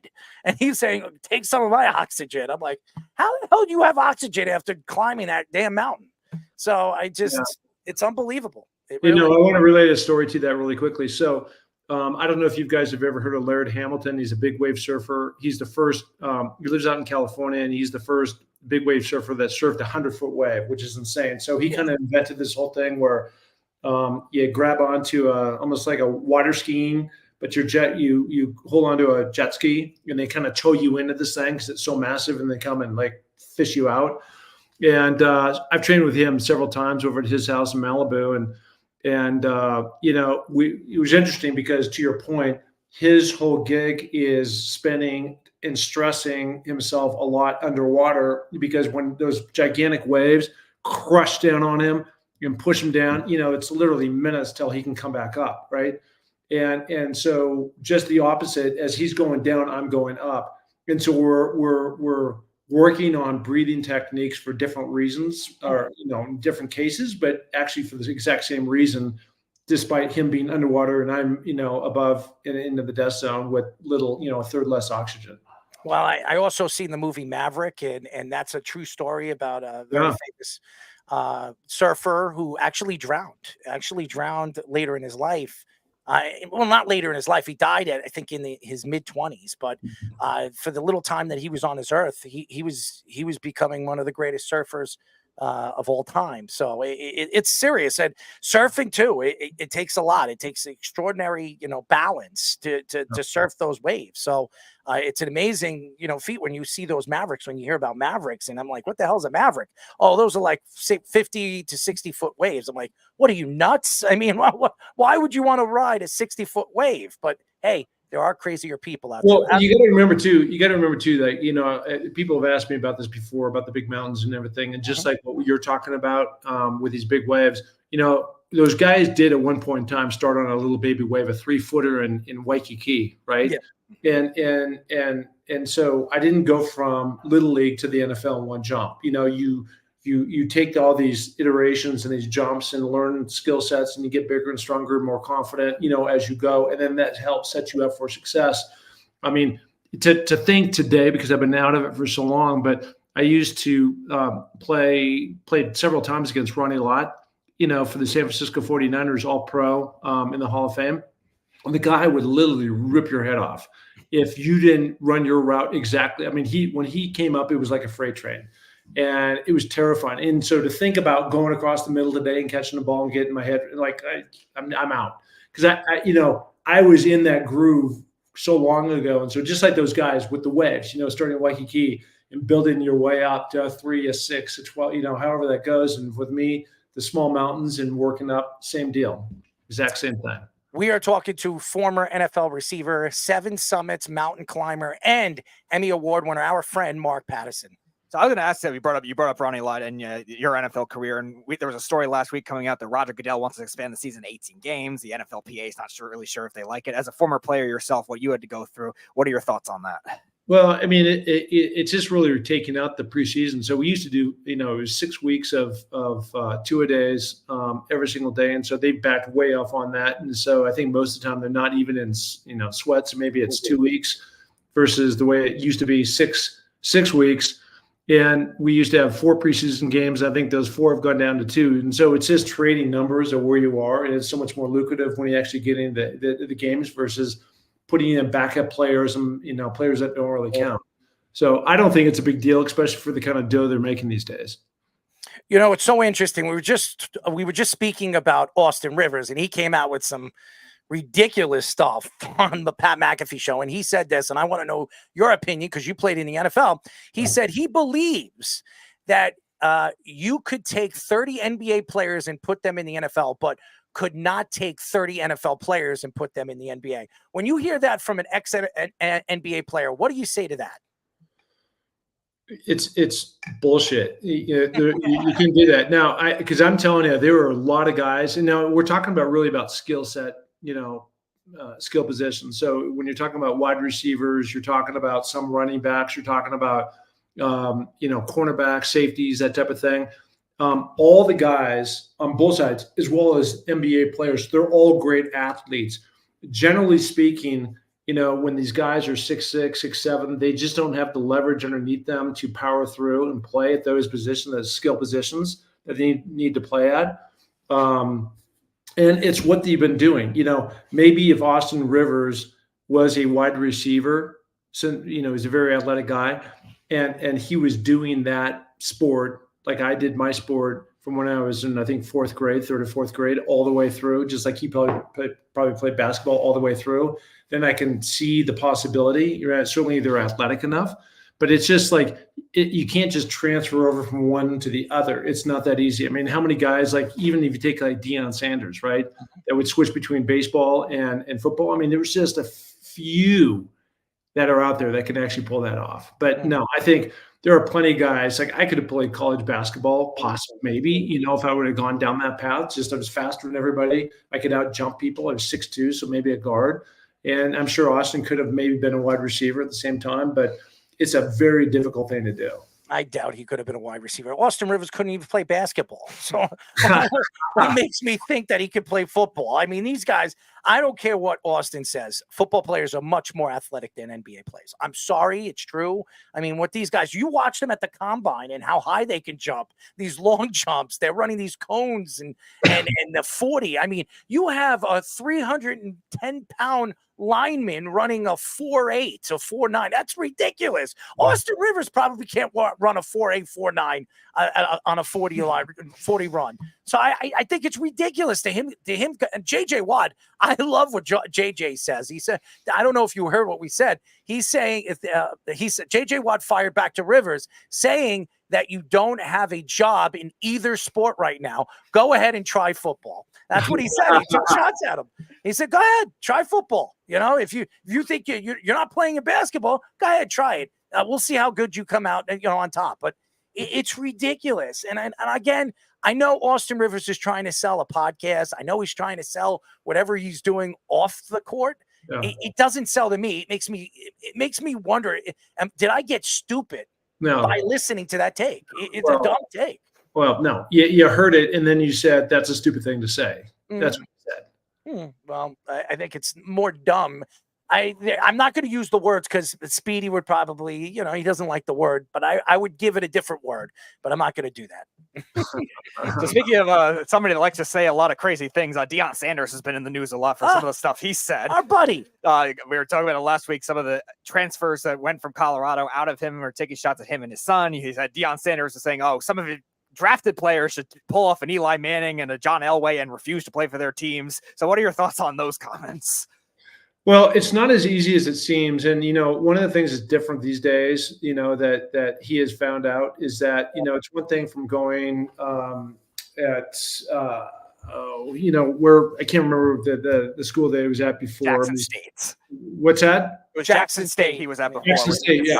So you're at Jackson State, and in the last 2 or 3 years, the world has completely shifted. Now, when you go back, 20, 30 years when I was playing college football, we were arguing about the same stuff back then about, how unfair it was that, my checks were to room and board per month for $376.59. Think about that. And so now, and there's finally some equality in terms of revenue sharing because these players have been generating so much money for these universities in these playoff systems. So now the way it's all turned is that there's all this NIL money. So these players don't really care like they used to about going to play for one particular coach. And so while Deion, he had all this flash and all this kind of stuff, And I had predicted what was going to happen in his first year at Colorado. You just don't, show up with a team that went 0-11 or 12 the year before and then turn that around and turn it into a championship team just because Dion is flashing. He says the right things. You have to have the players at the end of the day. And what's happening is these guys are just going for the money. Hey, I'll give you $500,000 to play. I'll give you $1 million. I'll give you whatever money you want. They're playing to play, and that's just what they're doing. And so these guys, like, if they're not playing out of the gate, they're like, I'm out of here. I'm going to go someplace else, and somebody else will pay me. So that's what he's finding out the hard way. We are talking to former NFL receiver, 7 Summits mountain climber, and Emmy Award winner, our friend Mark Pattison. Mark, you're looking at the league in the NFL, the transition, the quarterback play.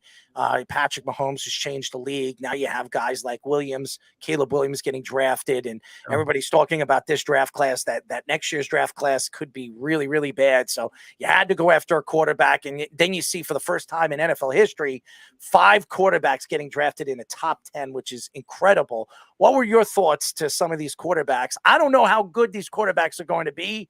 I would probably predict 2 out of the 7 or 8 of them that were drafted in the first round are probably going to be decent. You just take a look back and look at the history of drafting quarterbacks just in general. And there's so much expectation because there's so much money, and especially when you put all the equity in the first round. And what that's going to be now, the player that's shown right now, Caleb Williams, probably will be an NFL. But one of the things that like Tom Brady is the master of this, which is having such a high processor to be able to step back, understand what they're doing before the ball is snapped, and then get rid of that ball in seconds. So he really never got hit. And most college quarterbacks that come in have such a difficult time adjusting to the speed of the game. Things are happening, disguises. Like you were talking about before, these linemen now that are running, 4.8s or whatever, or just like Caleb is not going to be doing this, right? Like this is college stuff. This is UCLA or Notre Dame, one of the two, but you can't run around. These guys are too fast. And I don't know. You've just seen one quarterback after the other that has come in. I mean, even that kid for the Jets last year, I'm spacing on him. He played at Zach Wilson. Yeah, Zach Wilson. I Wilson. want to throw up every single time I think of his name. Yeah, and then you take a look at who's the kid that he does radio now. He wants to come back in the league. He was the number 1 pick, I think, for the Washington Commanders. RG3. Cam Newton. Yeah, Cam Newton. You just go down the list. I mean, it's really difficult to become a premier player. I mean, you even take a look at the last guy in the draft last year turned out to be one of the better players than the kid from San Francisco. Yeah. So it's just like it's a hard science to pin on. And that my quarterback, I went to Washington and this last year, Penix, and everybody is saying, what was the deal with that draft? You draft him at number 8. And then you just pay the other guy, $130 million. I mean, so where is that going? I have no idea. And, personally, as much as I love Penix, I don't know what kind of NFL player he's going to be. He's extremely accurate. He's been hurt, major injuries twice. And when he gets a lot of pressure in his face, he does not throw off his front foot with that zip coming down so the ball flies. And every single rush in the NFL is going to be guys coming at him and coming at his knees and his arm and everything else. And so I'm worried that he's not going to be able to step into those throws and be as pinpoint accurate as he normally is. Before we let you go, because we do miss you, man, and we got to get together. Whenever you come to New York, we would love to get together. We have John Daigle going to meet up with us soon. I mean, he's been really craving to go out and get a drink with us. I don't drink, but Speedy drinks, but I am the life of the party. Okay. So love that. Don't get twisted. But my question to you is, what is going on with Sports Illustrated? I mean, I have no idea. I know you have the inside scoop. So what is going on? I do. So it's really important to understand that Sports Illustrated is owned by the gigantic company out of New York City called Authentic Brands Group, ABG. They own about 77 brands: Eddie Bauer, Elvis Collection,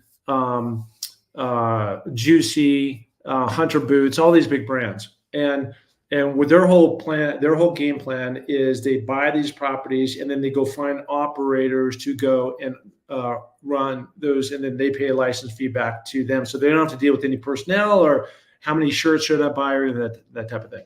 So Arena Group, the parent company who obtained the license 4 years ago from ABG, we had a new owner that came in, the guy that started 5 Hour Energy, and he decided to default on a payment to ABG because he didn't like the terms of the license deal. So he shows up really holding like the 2 of clubs, and ABG is holding the ace of diamonds, and they told him to go pound sand. So he was trying to force a negotiation, and they just said, you know what, you've defaulted on the payment, and per the contract, you're out. And so they found a new media partner, which is amazing, called Minute Media. And Minute Media has now taken control and signed a 10-year contract to operate and run Sports Illustrated. I run a significant part, all the team sites for Sports Illustrated. So I went with SI over to Minute Media. And so I had a great landing. There was a lot of drama, and this new company, there's zero drama. They're super well funded. We're going to get back. We're going to kick ass. And by the way, by this merger that just came in, because we also own the Players Tribune, we are now number 1. We've overtaken ESPN by a large amount. So, my goal is always to be number 1. We started number 17, Sports Illustrated. Now, when you put all the entities together, we're number 1, way beyond CBS and ESPN. We need to talk off air, man. What's going on here? Mr. Pattison, where are we going over here? You forget about us? What's going on here? I'm taking you with you. I'm taking you guys with me all the way. Take us with you. Listen, you could give Speedy a piggyback ride. I'm not jumping on any man's back, but over here, we're a team here, man. I tell Speedy we're a team. Mark Pattison, he should be taking us with him. You guys are in. You're part of the team. You guys are on the team. You don't need to give me a piggyback ride. I won't force that on you. But we have to definitely speak off air. But we're really excited for all the things that you've been accomplishing and what you're doing now with Sports Illustrated and what you've been doing over the last couple of years. It's amazing, and you're an amazing story. You really have an amazing story. Emmy award-winning, film that you did, and everything that you've done, you've touched it, and it's turned to gold. So. It's fantastic, and you have a fantastic story. Whenever that book comes out, that book signing comes out, you got to hook a brother up.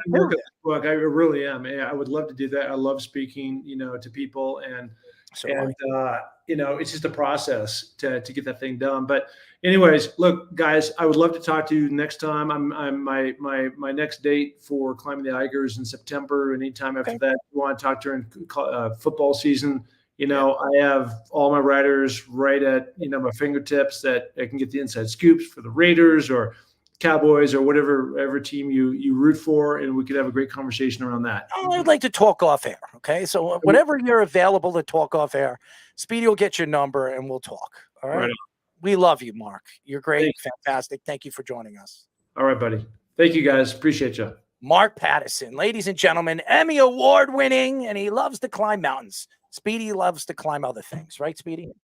I can't climb the mountains like he does. Well, you like to climb other things, right? I'm not going there right now. Allie's waiting. She doesn't need to hear any of it. Anyways, when we come back, ladies and gentlemen, we have to go to a sports minute. But when we come back, we will be talking to newly acclaimed pop singer Allie Berke. And by the way, she's also sang the national anthem in 12 MLB parks. And by the way, more coming soon. So when we come back, we'll have her on the Sports Loudmouth. This is the Sports Loudmouth Sports Minute. Are you ready to get loud? With Tommy Scoops. As promised, ladies and gentlemen, I am Tommy Scoops, back with another Loudmouth Sports Minute right now, currently in the NFL. Lions are wanting to extend quarterback Jared Goff after wide receiver Amon-Ra St. Brown and offensive tackle Penei Sewell get their 4-year deals. The Lions GM Brad Holmes says that Goff has earned himself a new contract. Other NFL news, the Texans have agreed to a 4-year deal worth $9 million for their second-round quarterback from Georgia, Kamari Lassiter. Over in the MLB, Shohei Ohtani and his translator, Ippei Mizahura, bank fraud incident is set to be a TV show. Lionsgate Entertainment announced development of scripted series in what is called the biggest sports scandaling series since Pete Rose incident. And finally, over in college football rosters are looking to possibly be trimmed. A new proposal being considered by power conference leaders would limit teams' rosters to as low as 85 to 95 players. Right now, I'm going to head over to Scoops and Scores, where currently, over in the MLB, Cleveland and Chicago are currently squaring off right now, where Chicago has a 1-0 lead. Milwaukee has a 4-1 lead over St. Louis. Currently in the NBA, Cleveland has a 67-63 lead over Boston. And in the NHL, New York and Carolina are both tied up with 1 apiece. That is currently all the time I have for you guys right now. I'm going to send it back to the boys for their next guest on the Sports Loudmouth. This is the Sports Loudmouth. Speedy, what are you trying to put me to sleep? 631 672 3108. I'm just kidding, by the way. Speedy, you want to sing with her? Sing with her? I'm just listening to this. I don't know all the lyrics You gotta yet, sing. Allie. You gotta sing. Allie, I've listened to a lot of your sing, songs. Speedy. I don't know all the lyrics yet. I apologize. don't think you want her to be the best.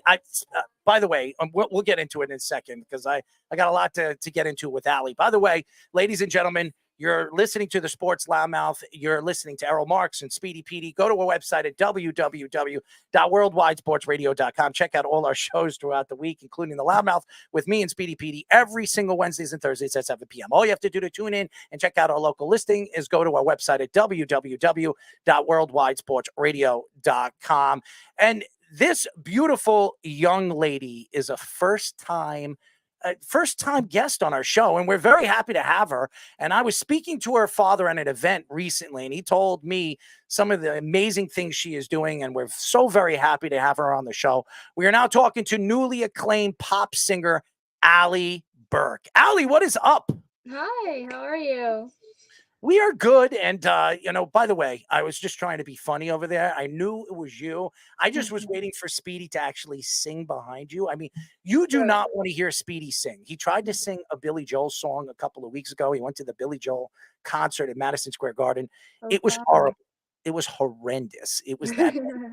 So, but we're very happy to have you on. So why don't we get into it? Because it's so many amazing things that you're doing right now. And your father was telling me you've been going to different ballparks and singing the national anthem. So tell us how this all began and what made you want to break this record. I mean, there's a record. I think it's 30 ballparks in 1 year. And that's what you want to do. You want to break the national record. Tell us how did this come by? How did this come, to fruition? Yeah, so like over the years, I've had a few different opportunities to sing the national anthem. Back in 2016, I actually got the opportunity to sing God Bless America at Citi Field, which was like a crazy surreal moment. I literally was 16 years old. And ever since then, I've kind of just been like, oh, like I really enjoy performing, obviously, in front of like 30,000 people. Like anybody that's in my shoes trying to do this would not pass up an opportunity for that. So kind of like when we started like booking more and more, I got the Boston Red Sox last August, and my dad actually came up with the idea about like, what if you tried to actually do the national anthem at every single major league ballpark? Like nobody has ever done that, not that I know of at least. And I was like down. I was like, yeah, sure. Like, why not try something that is number one, enjoyable, number two, it'll give me so much more experience and traveling to places I've never been before. And number three, it's just something cool to say that I did. So we've been having like a lot of fun. I have so many coming up. And yeah, we're just kind of like going on this journey and seeing where it goes. Yeah. So how has it changed? Like each time you've done it too, like the first time you did it, like, do you have to change your style to do different ways with the national anthem? Because obviously the lyrics are the same, but the way stylistically it's very different. Yeah, so it really like depends on the team and like what their requirements are. Some teams like require like a time limit. But I usually keep the rendition pretty much the same. I'm not like too fancy with it. I am experimenting in new ways to kind of like spice it up a little bit just to make it more enjoyable for myself. Just so it's like something different every single time. So in the next few that are coming up, I'm definitely gonna try and like spice it up a little.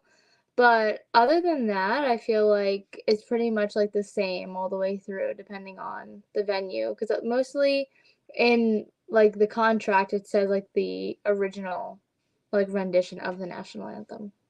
Allie, you've obviously sang in 12 different ballparks. Which ballpark stood out the most? What fans? I mean, who was the loudest? I mean, out of all the ballparks, what really stood out to you from all the other ballparks that you sang at? I think City Field will always be like a top moment for me. I actually also got to do the national anthem at Madison Square Garden, which was like insane, back in March, and that I think will always be like my number one, just because it's like a bucket list item. Like the Garden is honestly insane to even say that I did. That was the loudest crowd for sure. Most nervous I've ever been in my entire life for anything, and just overall like the best experience. So talk about what's upcoming for you. 4 stadiums in 8 days, starting on May 25th as well. Talk about what that experience is going to be like. Yeah, it's gonna be crazy for sure, especially because of all the traveling. You know, we're gonna go from Arizona to California, and then after I come home, like 3 or 4 days later, we're heading out to Texas, and then from Texas going to Miami. So it's gonna be a whirlwind for sure. It's gonna be a little tiring, but it's gonna be awesome to just like get to. I've never been to Arizona, and I've never been to Oakland, so that'll be cool. I've never been to Texas either, actually. So it'll be cool. It'll be cool. I'm excited. We are talking to newly acclaimed pop singer Allie Berke. She also sang the national anthem in 12 MLB ballparks, and more coming soon. A couple of fans, David Burns, who knows who you are, is a big fan of yours. He actually asked me a couple of questions, and I'm going to ask you these questions. Who is your favorite team in sports? That was one. And he also said, question to Allie, how is business with your schedule over the last couple of these days, last couple of the days that you've been doing this? So my favorite team, if we're talking about baseball, I guess I'd have to say the Mets. It's pretty much like growing up, I've always kind of like followed in like my family's like footsteps of like just like liking the Mets. So I'd have to say them. And then as far as like how things have been going like lately, I feel like everything has just been kind of so busy, you know, like I'm still trying to like work full time in between doing these things, you know, just because like it's a lot with like traveling and like doing the anthems and everything, and still finding time to like do my original music and perform my original music as well. And then along with that comes with rehearsals and vocal coaching and things like that. So I've definitely been like super busy, haven't even been able to like catch my breath, I feel like. But it's all like great things, and I'm really excited for the summer. Yeah. So talk about like your journey into getting into music when you were younger too. I saw your first single, I believe was 2019 on Spotify. I was looking at a lot of your songs earlier, but talk about that journey, how you started, and like, what are some advice you give? Allie, you got a new fan. Speedy is a new fan of yours. I was listening to your Look songs. at that. 19 through 20 was my favorite one that I heard of the ones. Yeah. Look at that. So yeah, talk about your journey and like some advice you would give some of these younger upcoming performers as well. Yeah, so the journey definitely is very, very, very, very hard. There's things that block you, there's things that defeat you, there's things that make you want to give up, that make you think you're not good enough. You know, I think that the biggest thing right now, I think in this generation, is that we all kind of like live through a screen. We're all very, you know, involved in like social media and numbers and what does this person comment and what does this person look like and how their aesthetic is and their followers and yada yada yada. But I think that's like such a dark path to go down. I think that just from experience, you know, like you can't help but compare yourself to a lot of other people. You know, even though like I'm doing the anthems and stuff, I can't help but compare myself to somebody that has 2 million followers that's doing the same thing as I am, just singing and stuff. You know, and it's like, why does she get that and I don't? But then I know that people are watching me and being like, why does she get to do all these things and I don't? You know, so I think that's like the hardest thing to kind of overcome, is kind of just like that mental battle with yourself of being like, I am good enough and like I can prove to myself that I'm good enough for, you know, everything that I am doing. But overcoming that is hard. And I think, you know, giving advice to anybody that's ready or willing to go on this journey is like, you have to have the toughest skin. I think the music industry is one of the most like cutthroat, horrible industries to be in. I think that there's a lot of positives, but I think there's a lot of negatives, and you gotta kind of just like find your niche to see like what path is gonna make you feel the best, and you have to be willing to fail a million times before you succeed one time. I've been in the music industry since I was 15 years old. I've been a DJ. I've been on tour. I've been on tour with Fun. DJ Tiesto. I've been on tour with Zed. I've been So on cool. Cash I Money. love them. Yes, I've been around a lot of great musicians. One of my closest friends, DJ Mustard, is Drake and The Weeknd's DJ. So So um, cool. I've been around the industry. You're absolutely right. It's one of the hardest industries to get your foot in the door, but Yeah. it's all about who you know. In any industry that you work in, even in this industry, where I believe our show is one of the best in the industry. And the industry really needs to see what they're missing. And you're right. It's all about who's following me on Instagram, who's following me on Facebook, who's following me on YouTube. But really, it shouldn't be about the subscribers. It's supposed to be about the viewers, the people that are tuning in and looking at you and is a big fan of yours. And that's the problem right now with the industry. Social media came out and social media has taken over. I spoke to your father about that. I think it's a crock. I think it's all about talent. And that goes into this question for me. Is there a particular singer you want to work with? An album? Are you coming out with an album? Is there a single that you want to work with a particular rapper or pop singer or R&B singer that you would love to work with? Yeah, I mean, as far as an album, there's nothing coming as of right now. Just some like singles and possibly like an EP at some point this year. But I have so many people that I would love to collaborate with. As far as like a hip hop like R&B singer, I think it'd be really cool for like Chris Brown to like have like a verse on one of my songs or something. Drake also is like incredible. I love like a lot of the people that are coming out right now. Benson Boone is someone who has like an incredible voice, and I think he's just like very creative and brilliant when it comes to his music and his songwriting. And then like my idol that I look up to is Adele. She's like my all-time favorite. But I would love to like work with her on a project. I know she doesn't do like features because she's Adele. But I would love to collaborate with her because she's another one who's just like a musical genius to me. Just so you know, Chris Brown, I actually have met Chris Brown a couple of times. I was at his 18th birthday party in Oh Manhattan. wow. And Chris is a party animal. He likes to party. He's amazing dancer. Oh So, yeah.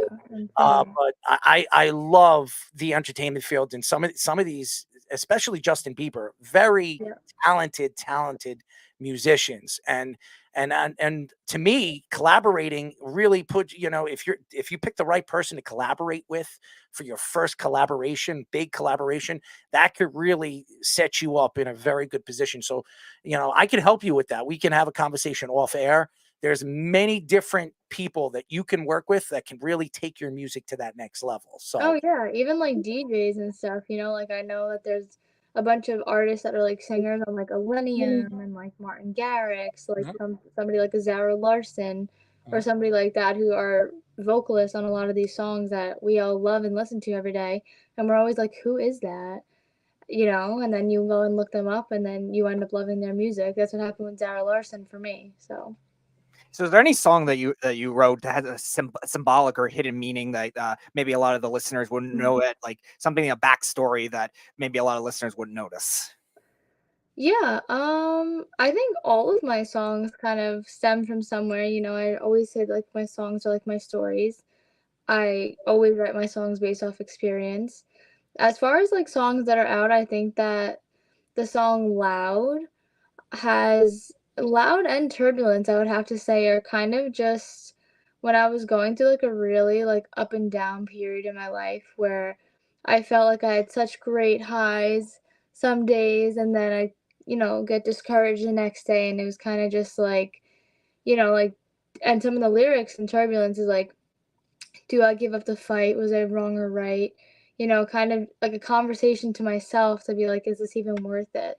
Because I question that so many times, and I think that so many people do, no matter like what your field is. And some people are like, whether it's in a relationship, a job, or anything, it's like, is this even worth it?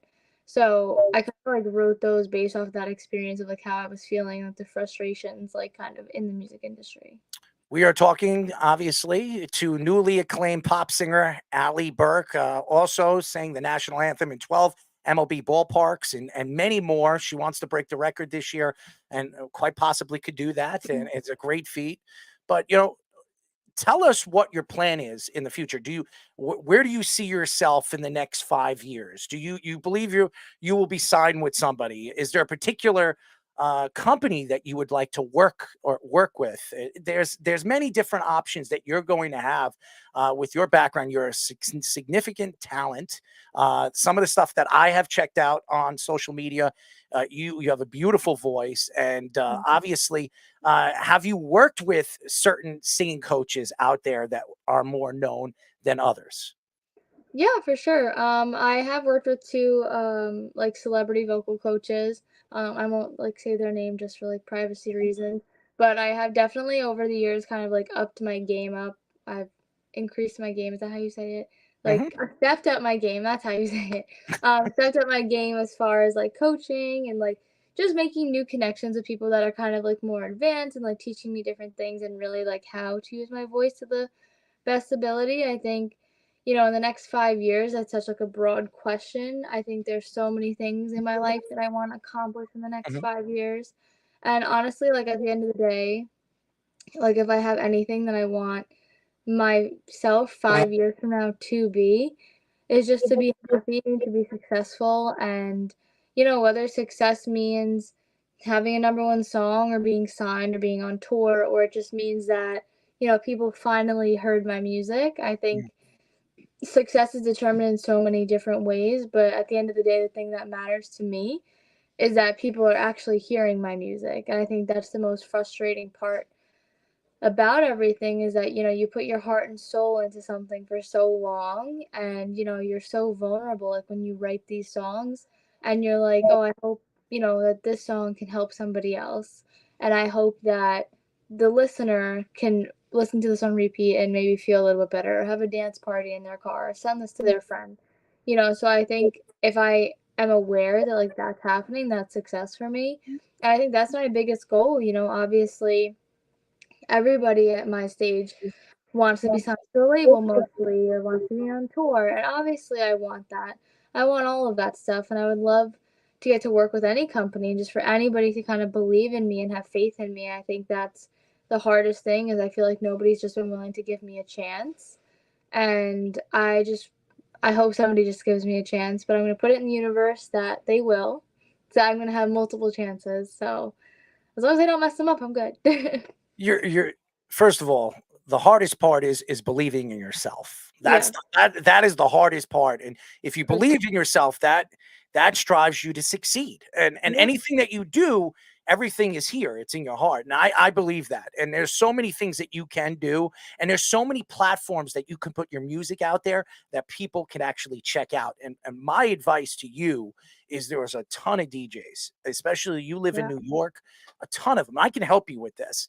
And you have club songs and you have stuff that people can dance to. Get it to the right people, they will play it in the clubs. And that's Yeah. something, getting some live shows, live events that you can sing at, just like you're doing for the national anthem. There are many Yeah. options that you have, and you're young, you're a pretty girl, and there's a many opportunities being that you're young and you have so many opportunities to go. So you got to just keep tracking yourself and, Thank and you. keep pushing yourself, and you can achieve anything you want. I believe that anything that Okay. you want. But, For um, my question for you, I mean, your parents, I mean, obviously your father's behind everything that you do. What about your mother? I mean, your mother is pushing you to succeed in the music industry or whatever you want to do. How are your parents going with this, with your career? Yeah, my mom has always been like super supportive of me from like day one. I actually lost my mom about a year and a half ago. I'm sorry to Um, hear that. oh, thank you. So it's been very hard. But no, she's always been super, super supportive of me, and I know she still is. So yeah. Yes. I was gonna say, is there any other inspirations outside of your family, or even maybe within your extended family, that have been most supportive in your career as maybe a symbol of those songs as well?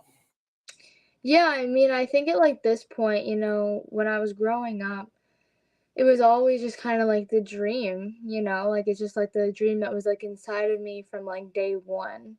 It's like I want to be a singer, I want to do this, I want to dance on stage, I want to make people happy with my music. And I think kind of as I got older, the inspirations like kind of grew. And I think, like once I got older and I went through my first breakup and I lost friends and this and that, I think that like my inspiration stemmed from like, why is all these like things happening to me? And I'm gonna write a song about it and they're gonna know exactly how I feel. And hopefully they hear it on the radio one day. And, like my inspiration comes from so many different things.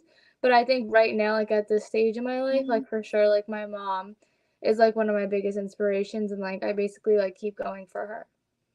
It's unbelievable. It's a great story, and Thanks. it's hard. I know Yeah. I lost my father 8 years ago. He passed away, 55 years old. So I Oh, I'm mean, sorry. he didn't have much of a life, and it's hard. And one of the things my father told me before he passed away is, yeah, you're sensational on the radio. You have a great radio voice. Keep doing, keep ticking, and Yeah.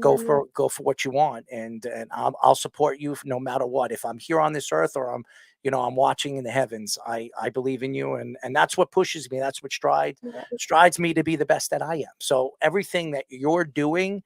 And the fact that you're doing it not only for yourself but your mom, that's an amazing, amazing story. Thank you. So any other projects that besides the ballpark thing, any other projects that you've been working on within your songs, within anything else, other gigs that you've been up to? Yeah, so I actually have a brand new song coming out on May 31st. It's called Stepford Wives. It's a very like weird title. Me and my producer kind of came up with it. It's actually like based on the movie that I've never seen. But it's kind of just like basically like finding the perfect guy. And it's kind of like a Megan Trainor kind of style where I basically lay it out like what the steps are to find the perfect guy and the qualities and things like that. It's a really, really fun song, and I'm excited for everyone to hear it for sure. I've been like teasing a little bit like on my Instagram, my TikTok and stuff, and people have really been liking it, so I'm excited for everybody to hear the full thing. And then in June, I have to solidify the date. I believe it's June 27th. I want to say 27th. I'll be performing at the Jones Beach Band Shell, doing like a set of like a bunch of my own original songs. So I'm really excited for that because that'll be like my first time back on stage since everything happened. So. Well, let me tell you this. When that song comes out, before it comes out fully, why don't you give it to us, and we will play it during our show, and Yeah, for sure. we will absolutely do it for you. And listen, we could speak off air. I would love to help you. I know all the DJs out here. I mean, I'm a DJ of my own. I do a lot of parties, private parties, album release parties. Last year I did the Migos, one of the Migos artist album release parties in Manhattan. So I have some That's so connections. cool. So I would love to help you. I think it's a great story. I think it's great what you're doing. And your father is a great man. He's a great person. I had a long conversation, and you kind of look like your father, so you resemble your dad. Yeah, I mean, for sure. yeah. And listen, keep up the good work. Keep working. Thank you. And all the dreams that you have will come true. I believe that. Thank you. I appreciate that. As everybody knows, Allie, we really appreciate you, and we will you. talk to you soon. We will get you on, and how about this? Maybe we get you in the studio, and Yeah, we I'm actually. here. I'm in Long Island. You're a Met fan. I mean, you know a little bit about the Mets, right? Yeah, Who's your favorite Met? Who's your favorite Met? Pete Alonso. Let's hope he stays. No, okay. No, maybe like Edwin Diaz. Oh, There we go. and your Yeah. father is his agent. Look at that. Right, exactly. That's why I said him. Pete Alonso is just like the typical Met that everyone knows. That's just what came to mind. There we go. Next time we bring you on, we'll come into his song. Yeah, good idea.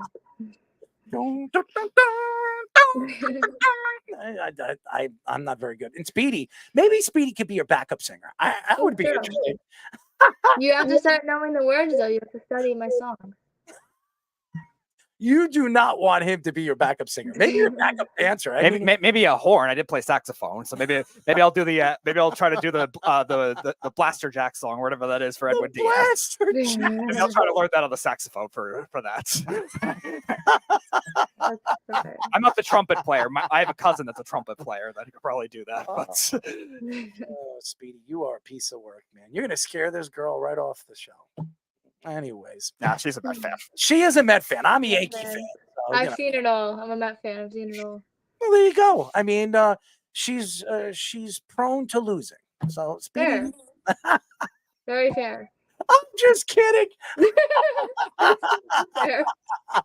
Well, you got to be a Knicks fan. I mean, the Knicks are playing good. Yeah, I sang for the Knicks. Of course, I'm a Knicks fan. Oh, who's your favorite Knick? The Knicks.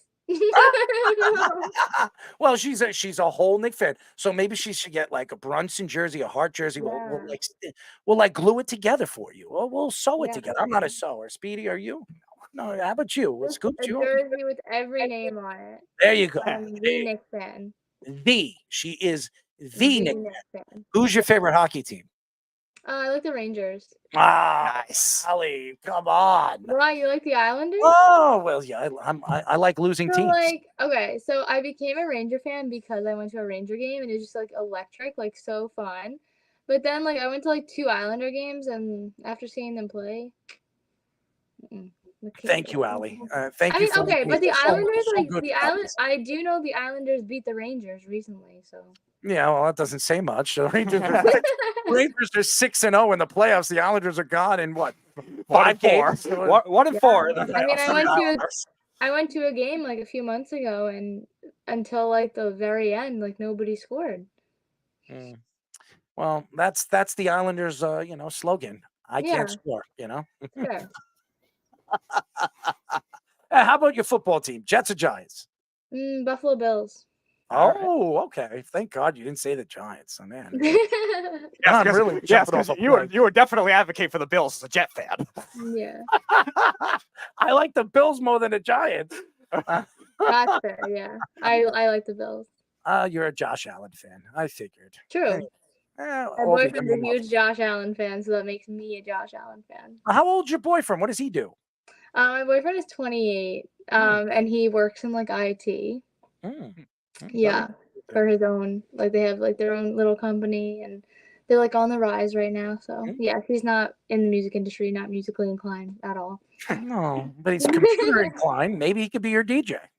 Could be. I mean, he definitely knows his way around a computer. So there you go. And DJing's all about computers now. No more records, no more CDs. So there you go. Got to get that man into a little music part of the industry. I know. I should do it. You can. I have it in my back pocket at that point. I'm like, hey, let's go set up. There you go. There you go. Are you planning to? Is there a specific school you want to go to? School? No.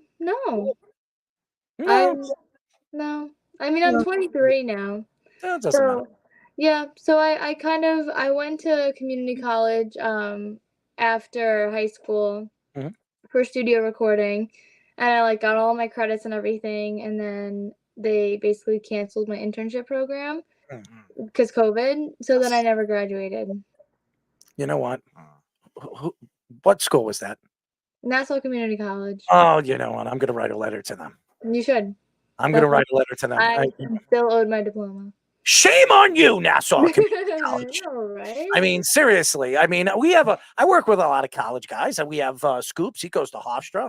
I mean, we have another kid that's going to one of the best journalist schools in the country. I mean, what is up with this? What is going on with these colleges over here in New York, Speedy? See, Ali, this is the thing. It's all the schools that are located right near the Nassau Coliseum where the Islanders play. Oh, that's what it is. But now that they moved to UBS, maybe we can't blame them. There you go. The UBS arena is beautiful. Have you been there? I love that arena, yeah. Oh, there you go. I mean, come on. Where's Jack? Where's Jack? Jack, where are you? Jack, where's your magic beanstalk? I love you, Jack. Anyways, Ali, keep up the good work. We will definitely be in touch with you. And I'm serious. Let's talk off air. I think I can help you. Yeah. I think Yeah, send me your number. My dad can send it or something. Absolutely. Yeah, I Absolutely. appreciate your time and thank you for having me. It was so nice and so much fun. Well, I hope I am. I mean, the only thing I dislike about you right now is you're a Mets fan and you're a Sure. Ranger fan. I'm lost here. It's okay. There's it's I listen, Jack. I don't know what you raised your daughter to be, fans of the wrong teams. Okay, I mean seriously, Jack. I mean, I can understand why you're a Met fan because he's Edwin Diaz's agent. Yeah. I understand. I understand. But the other stuff, I don't. I'm upset. I am really upset at you, Allie. Don't worry, Yeah, Allie. Next time, I just didn't have the same experience of the Mm. Islander game as the Ranger game. next time we have you, we'll have you open with Edwin Diaz's song, and the Rangers goal song will be in there somewhere. What is Oh, it? that's good. That's big news. Give me a break, and then everybody says yes, yes, yes. I mean the goal scoring sounds for the Rangers and the Islanders are absolutely terrible. Okay, I just absolutely hate it. I mean, and the Ranger fans, I'm not going to say it on live radio. I don't want to hurt anybody's feelings, but Allie, we will talk soon. Thank you so much. Thank you so much for having me. I'll talk to you soon. Absolutely. Allie Burke, ladies and gentlemen, and she's going to break the record. She's going to break the national anthem record. Scoops, what do you say about that, baby? 2 thumbs up, baby. Speedy, how about you? Absolutely, 2 thumbs up and a lot more. And a lot more. No, it's a very impressive feat. No, it is. I think it's great. I think it's absolutely great. And she's young and she's up and coming, and I love it. I absolutely love it. So Thank you. absolutely. Absolutely. All right. Scoops, are you ready for your sports minute? Are you lost? Lost in translation? Okay. All right. When we come back, we've got a lot more to get into. We do have, obviously, Let's Parlay. They'll be joining us in just a few moments. And ladies and gentlemen, I definitely want to get into this Patrick Beverley story. That's an interesting one. It's been an all basketball show, and we'll kind of brush some Shea Otani crap on it too. By the way, that story with the net, what is Netflix going to host that? I mean, seriously, it's just absolutely ridiculous. They're making documentaries on this crap. Anyways. Scoops, Sports Minute, next. This is the Sports Loudmouth Sports Minute. Are you ready to get loud? With Tommy Scoops. As everybody knows, it's the top of the hour. Loudmouth Sports Minute with the man right here, Tommy Scoops. Getting straight into it. Currently in the NBA, Warriors guard Klay Thompson, whose contract is set to expire soon, many believe he could be on the move. With many thinking that the Magic, Sixers, and even the Grizzlies emerging as top landing spots for the veteran shooting guard Klay Thompson. Over in the NFL, the Raiders announced that they are going to be signing, or they have officially signed their first-round draft pick, Georgia tight end Brock Bowers, to the Las Vegas Raiders, of course. And finally, in the NFL news, the newest Commander rookie quarterback, Jaden Daniels, is set to wear the number 5 jersey. Commander punter Tress Way announced via social media he will be returning over the jersey number to the newest drafted teammate, Jaden Daniels. Now I'm going to go into Scoops and Scores, where I'm going to give you a quick rundown of the scores going on in the current world of sports news. And in the MLB, Chicago currently has a 3-0 lead over Cleveland. Milwaukee has a 5-1 lead over St. Louis. Currently, over in the NBA, Cleveland has an impressive 102 lead over 85 over the Celtics right now. And currently, the Rangers and Carolina are currently still tied up at 1 apiece in the third period. That is currently all the time I have for you guys right now. I'm going to kick it back to the boys for the continuation of the Sports Loudmouth. This is the Sports Loudmouth.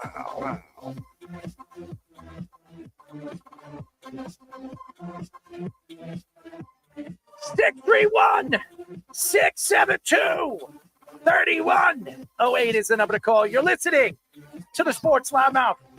I'm your host, Errol Marks, my co-host, Petey, and on the board, Aaron Fishman, Mr. Fish, our executive producer. Go to our website at www.worldwidesportsradio.com.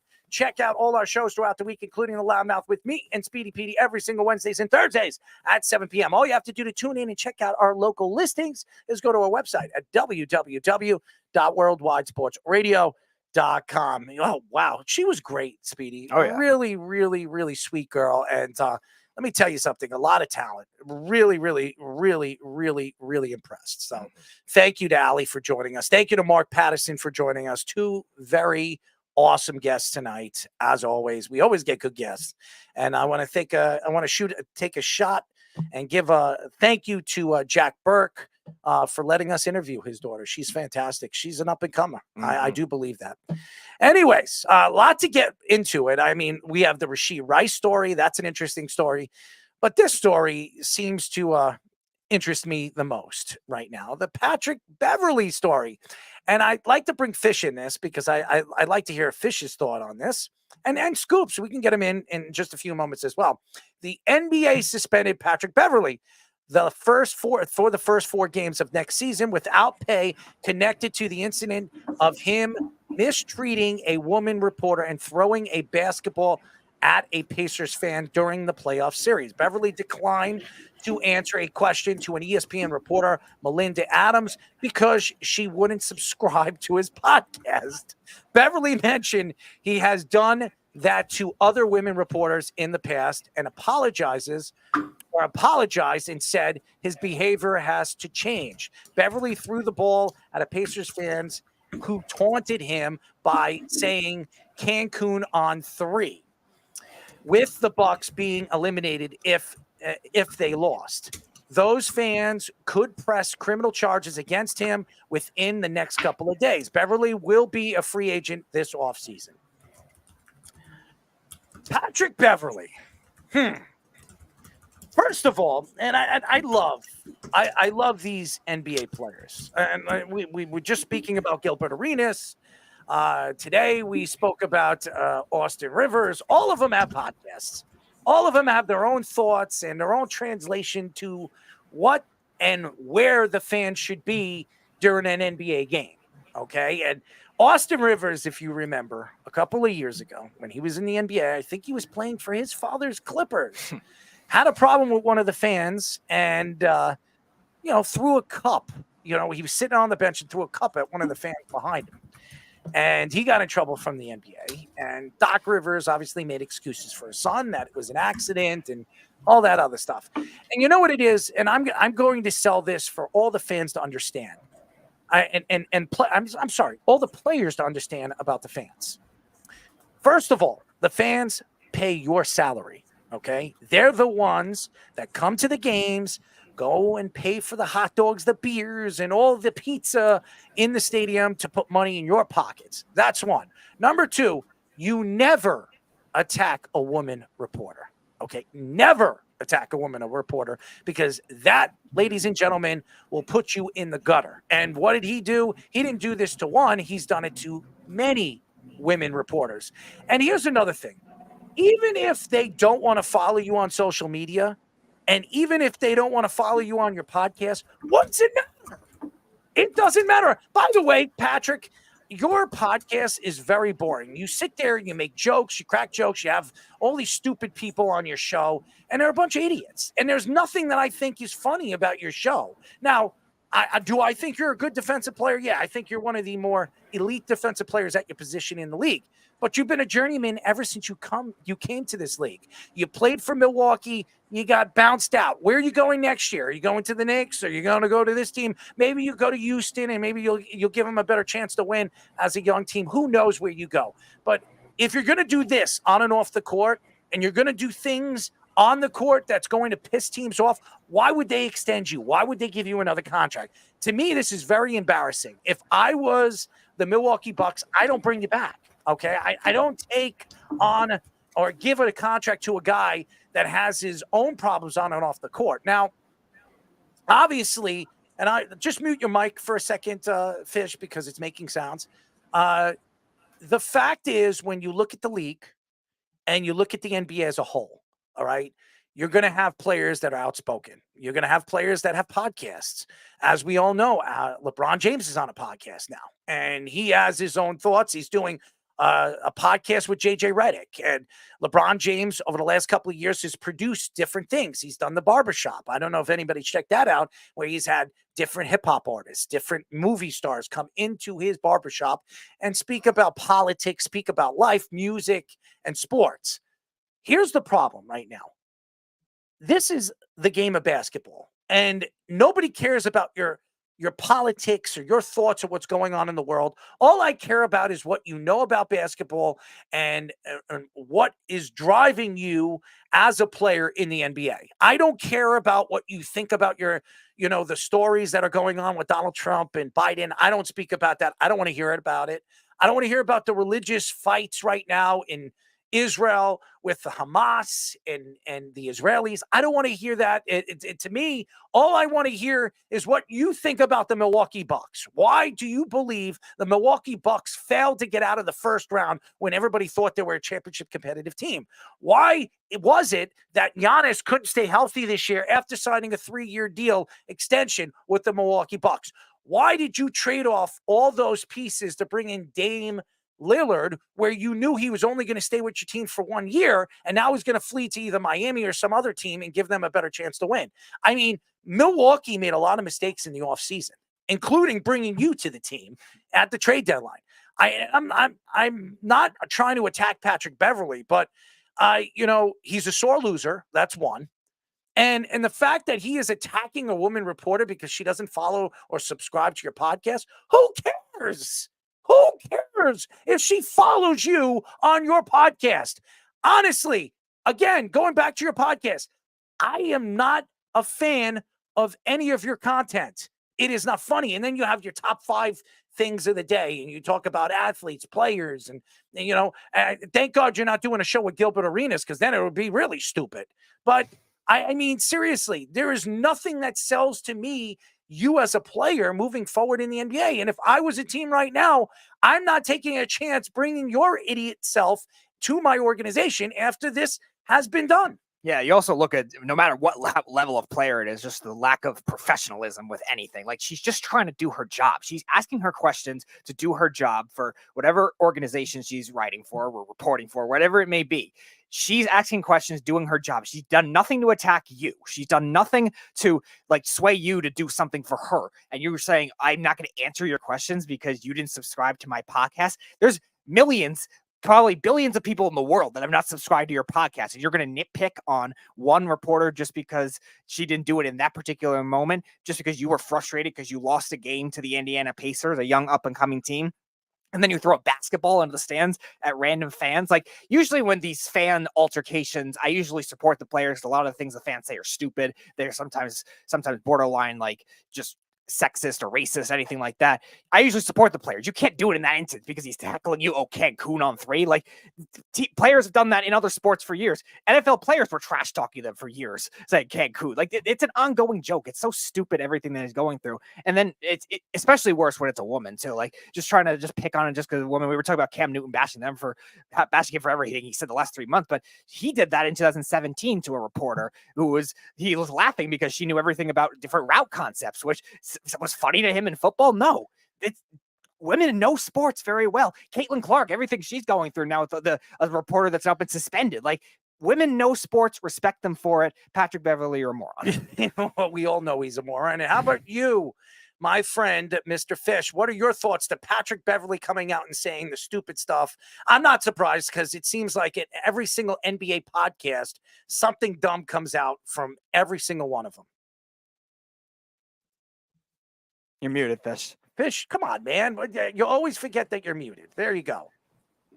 I mean, sorry about that. They give us such great content every week. Is some dumb washed up guard or someone who's on the verge of being washed up like Patrick Beverley, who had a meltdown. And I got to be honest, the Cancun thing's been used before, but this was one of the best usages of it by a fan of all time. What a great job by this fan.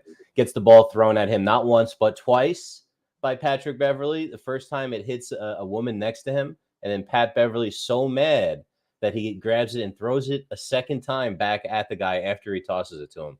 That is the strongest heckling job you can do as a fan. So good kudos to that guy. If he likes doing that, he did the best job that you could possibly do.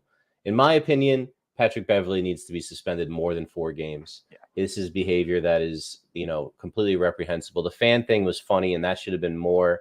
That's the 4 games, in my opinion, on its own. I mean, you can't be doing that. But the thing that he did to the female reporter from ESPN, where does he get off?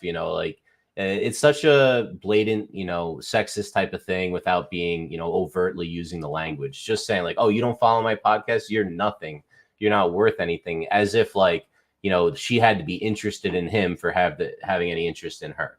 Like he would never say that to a male reporter. So, and that's kind of the thing there. It's like this kind of thing. Like he's trying to create some tension.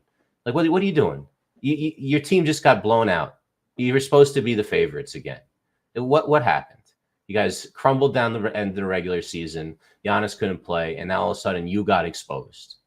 He's gonna be on what? How many teams has this guy been on now? 5 or 6 now. It's like 7, I think. I think it's 7. Yeah, he may make it to a baker's dozen before they let him get out of this league. Like good for him, collecting minimum salary paychecks, more money than I'm seeing. But that guy, for what he was, it was like that pestering guy. He was one of these, antithesis guards that you see over the years. Like remember Deshaun Stevenson with LeBron years ago. He's like one of these types of characters. Stevenson was trying to get back into the NBA this year. He had a lot of talent, man. Yeah, Deshaun Stevenson tried to get back into the NBA. He played for the Knicks for a little bit. He's been on Indiana. He was a journeyman. He played for the Lakers. I mean, Deshaun Stevenson is a better player than obviously him. Yeah. This is like a poor man's version. I always thought he was like a poor man's version of Stevenson. He's a little smaller player, so he's a little bit more of a quicker guard. But and he used to have some moments, as like a combo guard off the bench.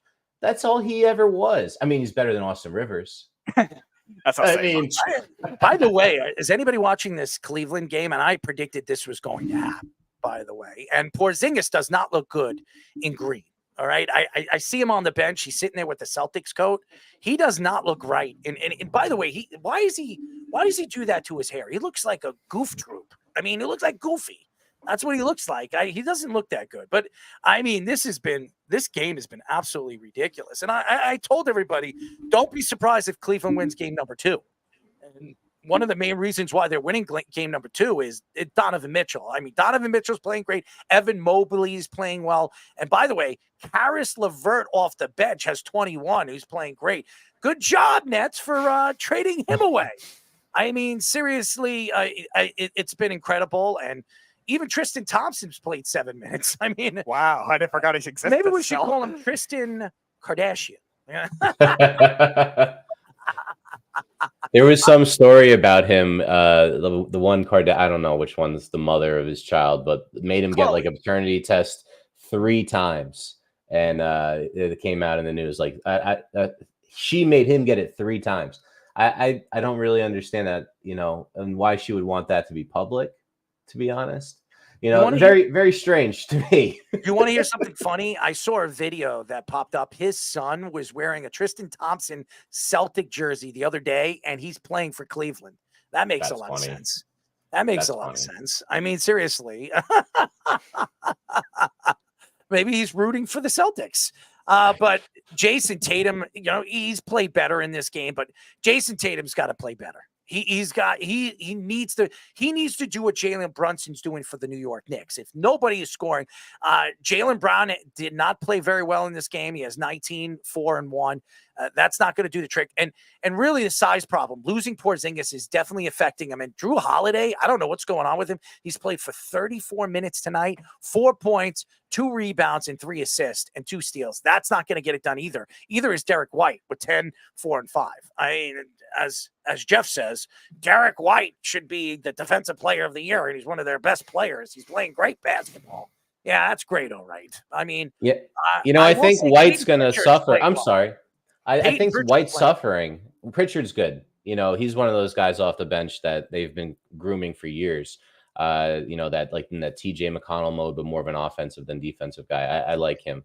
The thing that the Porzingis, I look, we talked a little bit about it. The Knicks end up with him instead of Karl Anthony Towns years ago. He fights his way to get out because of all the crap Phil Jackson made him go through over the years.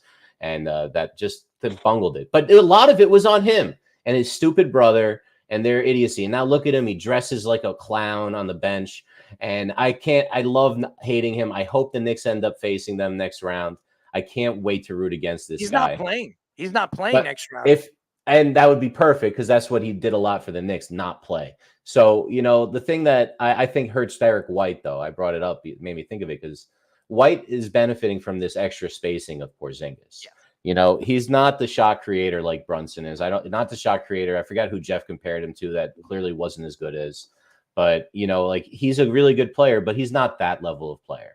And without the spacing of Porzingis, that compromises not just Porzingis, but also White. And that's a big problem for them if Jalen Brown's not going to go off and Tatum's not going to go off. I don't know.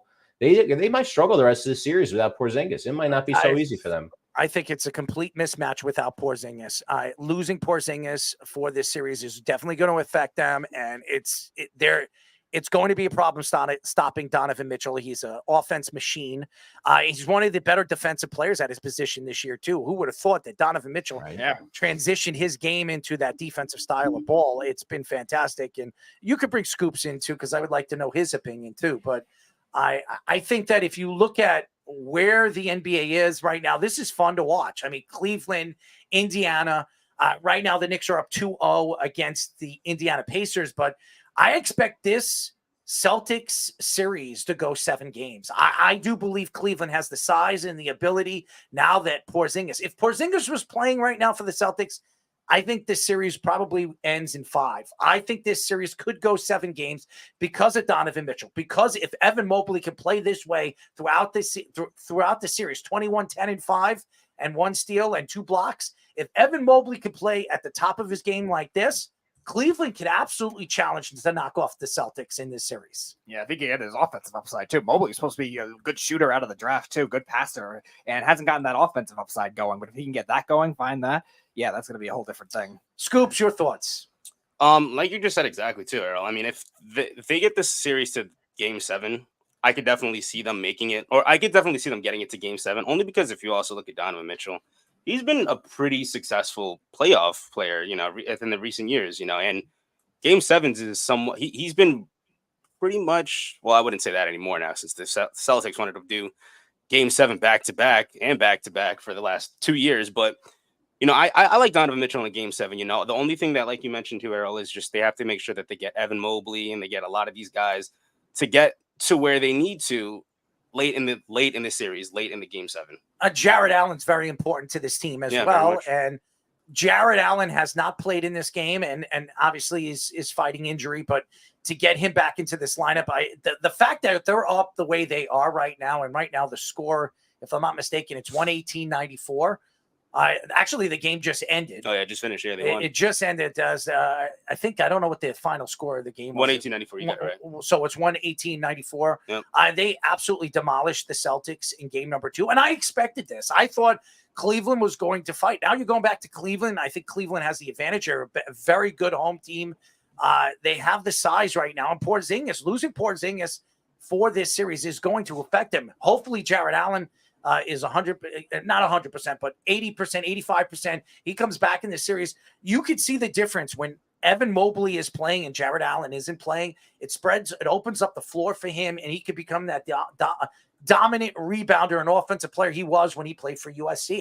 I love Evan Mobley. I don't think he's developed into the player that I thought he was going to be when he came as a high draft pick from USC. Right. 3-point shooting was really his only big weakness at USC, and that was really it.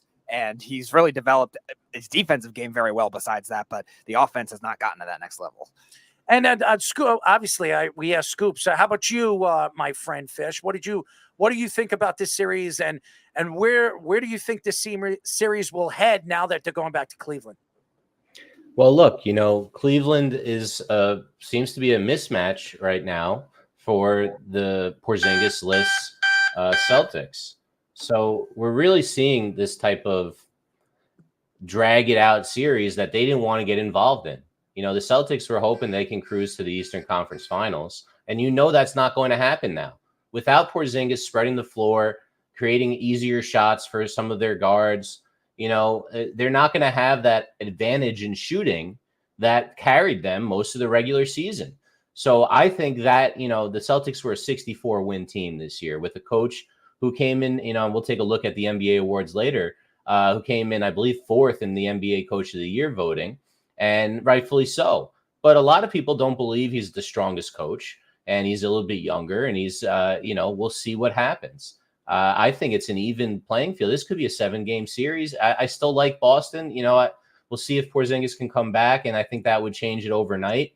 But if not, Porzingis is not going to be back in this series. They already said it, and they're saying that Porzingis might not even be ready for the Eastern Conference Finals if they make it to the Eastern Conference Finals. That it would probably be the NBA Finals, as well as Mitchell Robinson for the New York Knicks. Mitch will not play unless the Knicks make it to the finals. So automatically, you look at the Boston Celtics, you look at the Knicks. They're fighting injuries right now. The Knicks they're missing 4 of their top, probably a top 7 players. So you lose Julius Randle, you lose Mitchell Robinson, you're losing OG Anunoby right now, who could be out for a significant amount of time, and then obviously Bogdanovich, another guy who was playing very good basketball in the last 2 weeks of the season throughout the playoffs. And that's why the Knicks brought him in, was giving you that automatic points off the bench and gives you that 3-point threat. That the Knicks lose that for the rest of the season after him breaking his wrist and now having wrist surgery. So the Knicks are, it's amazing what the Knicks are doing right now. I expect the Celtics to run all over the Cleveland Cavaliers. The only thing that really makes me think that they won't is because of the youth of this team. Evan Mobley, Darius Garland, and we haven't even seen the best of Darius Garland yet. We have not even seen the best of this kid. This guy, when he is on, he's one of the better point guards in the Eastern Conference. So he's coming off an injury. He's coming back, and in the last, 2 weeks of the season, he's played better basketball. And when he gets to that next notch, I mean, they could be very much unstoppable in this series. I think they have the better guard play because Drew Holiday is a shell of himself. I don't know what's going on with Drew. And he just signed an extension, a 4-year extension with the Celtics. That could be a bad contract. He might be at the tail end of his career. So who knows? But it's crazy. And I would agree with Jeff on this, that I thought Drew Holiday was the better defensive player on this team. I disagree. I think Derek White is the better defensive player right now. Derek White's probably been, besides Tatum, the second best playoff player for the Celtics since he's gotten there, too. But uncharacteristic tonight, only 10 points, like you said. That's not going to help you win. And Jalen Brown under 20 when he's making $300 million a year, also not ideal.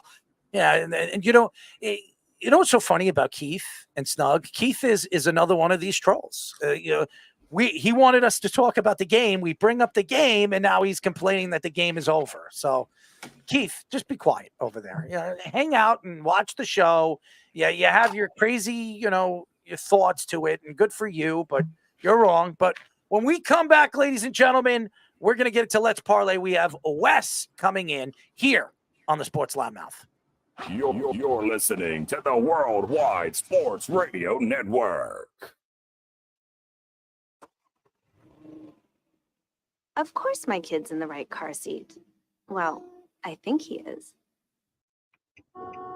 Yeah, my kid's in a booster seat. He was ready to move up.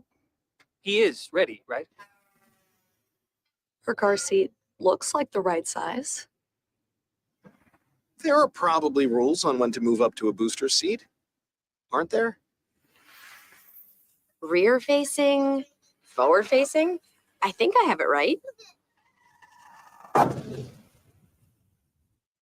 Car crashes are a leading killer of children 1 to 13. Are your children in the right car seat for their age and size? Don't think you know. Know you know. Go to safercar.gov/the right seat. I know my child's in the right car seat, or else I wouldn't get in the driver's seat. Brought to you by the National Highway Traffic Safety Administration and the Ad Council.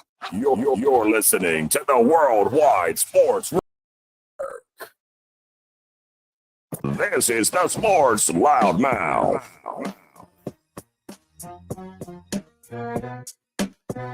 631-672-3108 is the number to call. You're listening to the Sports Loudmouth. I'm your host, Errol Marks, my co-host, Speedy.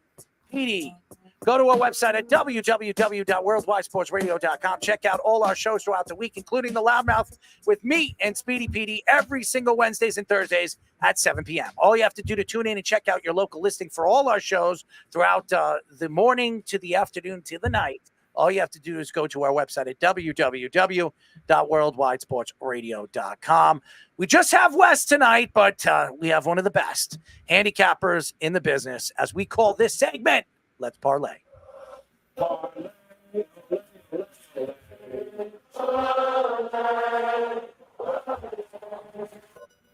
It's time for Let's Parlay.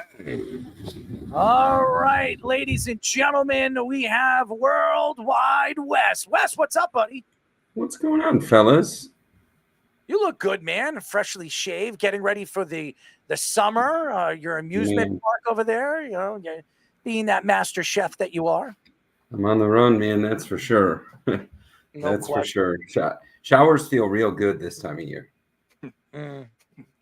You know what, man? I took a shower before the show. It woke me up because I've been running around all day today. I am an absolute zombie.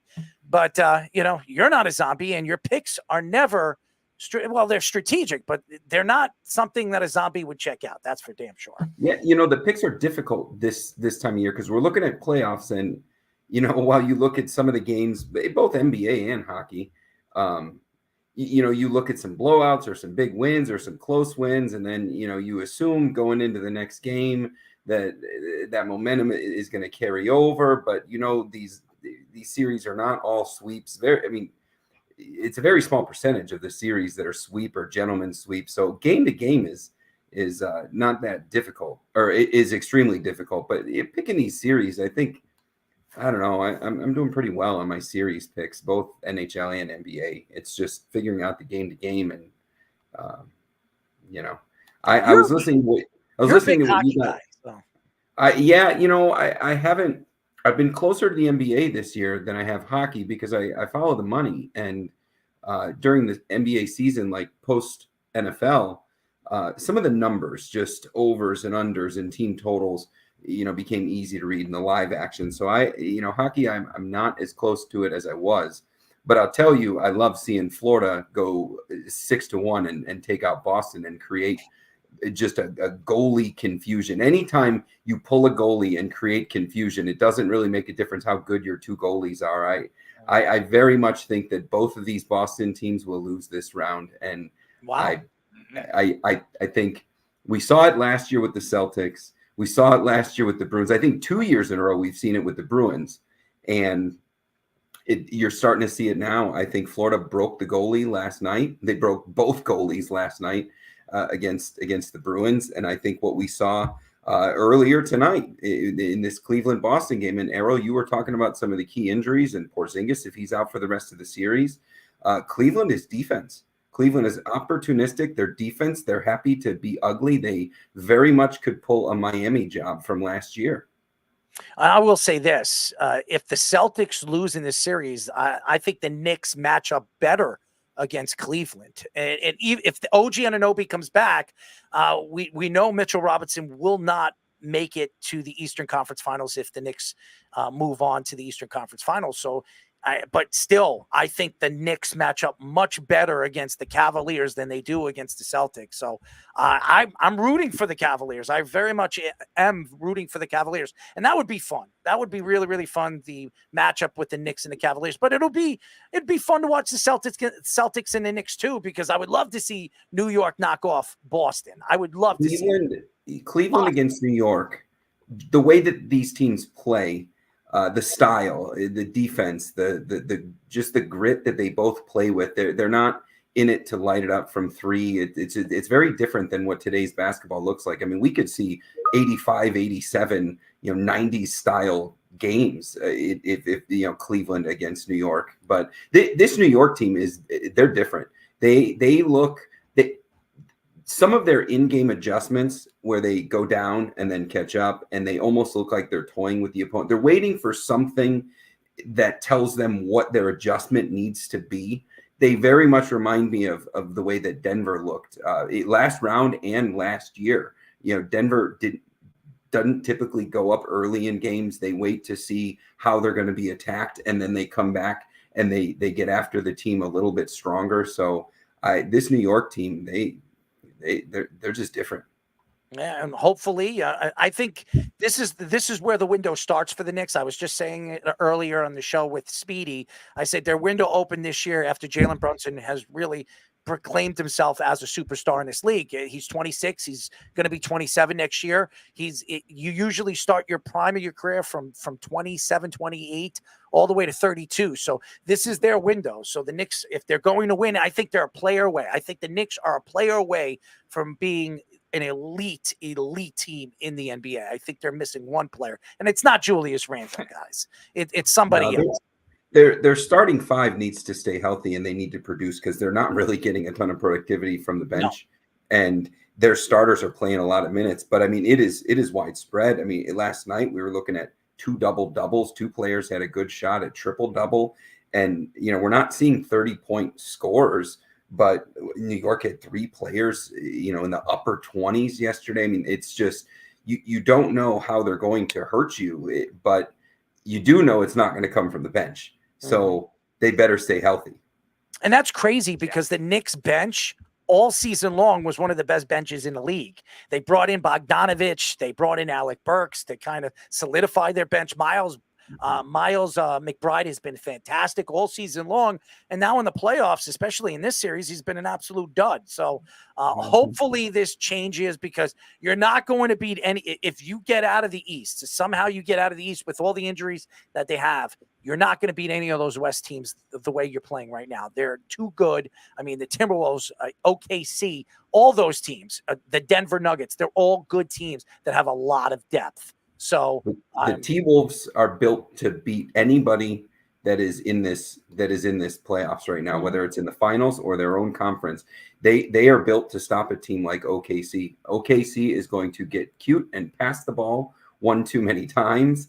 I mean, the T-Wolves are beat to beat OKC, and Dallas. I will be very surprised if Dallas wins 2 games this series. I would agree with you. I don't see Dallas winning 2 games in this series, especially the way Kyrie Irving played in the other game, the first game of this series. And by the way, Doncic didn't look very good in the first game of this series either. So I'm interested to see. I like OKC. I would love to see OKC versus the Timberwolves, but I still think it's not over with Denver. Everybody thinks they're calling Denver's head and that this series is over. Don't be so surprised if Denver goes into Minnesota and knocks off Minnesota in both those games. I wouldn't be surprised. They're that good. Denver could win those 2 games. So don't count the Denver Nuggets out. They are the champions. They're the world champions, and they have the best player in the world in Nikola Jokic. So we'll see. They are not going to do it if they don't get better play out of Murray. They need Murray scoring from the perimeter. They need him as a threat to open it up for Joker. And yes, they were the world champions, but the way that the T-Wolves are playing, I mean, their best big is good from 3. Like, I mean, I've never seen anything like the way that Cat is playing right now. I don't think it's a sweep. I think Denver's going to steal one in Minnesota, but I mean, they just made Jokic looks very weird running around the court. He's productive in all of his movements, but if you watch him, he looks like an awkward big dude. And they made him look very unathletic. And I think it was Monday night, Tuesday night, whenever their game was.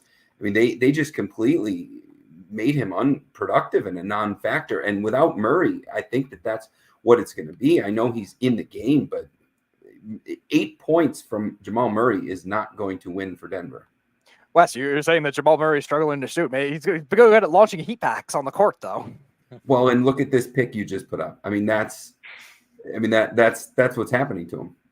Yeah, he's getting his ass whipped. That's that in a nutshell. And hopefully he wakes up because they need him. I think Jamal Murray, when he's on, he's one of the best point guards in the league.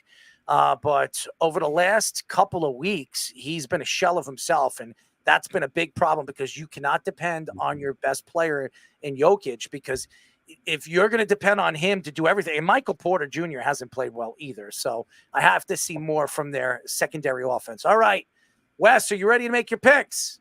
I am. I can do it. I can do any days that I want, right? Yes, you can. Yes. You got it. All right. Well, the first one I'm going to do, the game already started.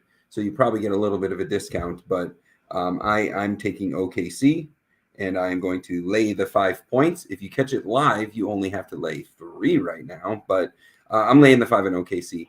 They're way more athletic. They're moving the ball way better. Chet Holmgren, he just creates a real problem for opposing teams. Just his versatility, and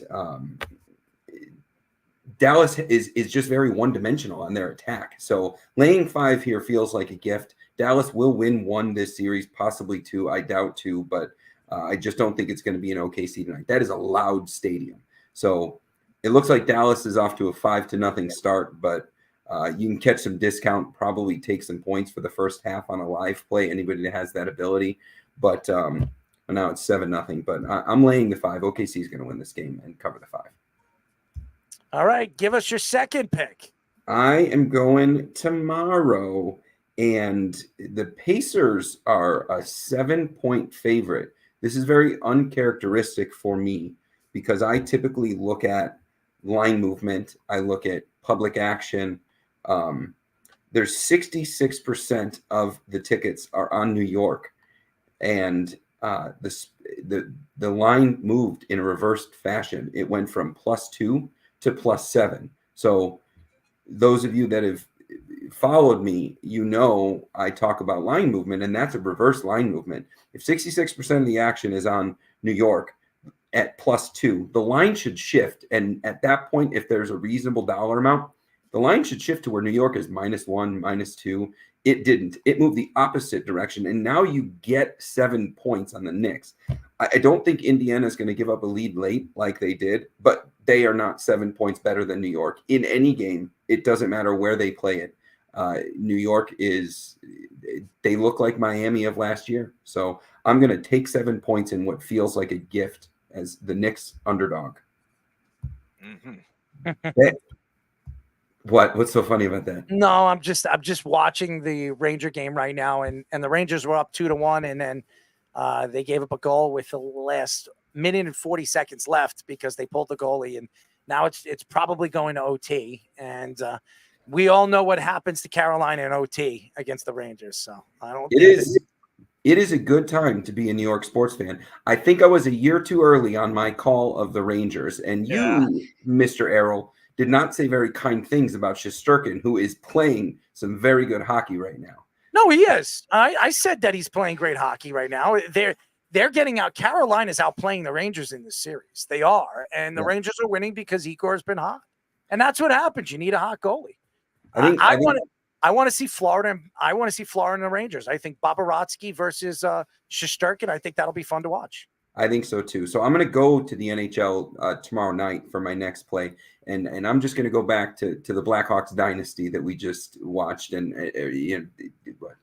what 10 years ago already. But I remember watching every one of those games, and the team that gave us the most trouble was when we got to Vancouver, and we got to Luongo. And there was always a moment in that series where, whether it was the Dustin Byfuglien in 2010. There was just always a moment in that series where we broke the goalie. And once you break him, it's over. It ruins the team. It ruins the coaching integrity and the way that they make decisions. And that happened to Boston last night. Boston is losing the series. Not only am I going to take Florida tomorrow night, I'm going to lay the 1.5 and get plus 205. In the playoffs, if it is 2-1, 1-0, you can guarantee that goalie is getting pulled. And the team that's up, they want the empty netter. It's a statement. So if it's close, I like the empty netter. If it is, I think Florida, what they did last night, they can fire off goals. Boston commits really stupid penalties. At least they have a couple times in this playoffs. And there's no reason for it. They have a better roster than any team in this postseason, except for possibly Edmonton, but Edmonton doesn't really have goaltending. So I'm actually doing something I don't do. I'm going to take the money line for 75% of a unit, and then the other 25% of the unit, I'm going to lay the 1.5 because I like Florida to go into Boston and steal a game. Talking about breaking a goal, team. The Oilers up 4-2 yesterday, and Vancouver get 3 in 5 minutes or something like that. Yeah. That's an odd series because there wasn't.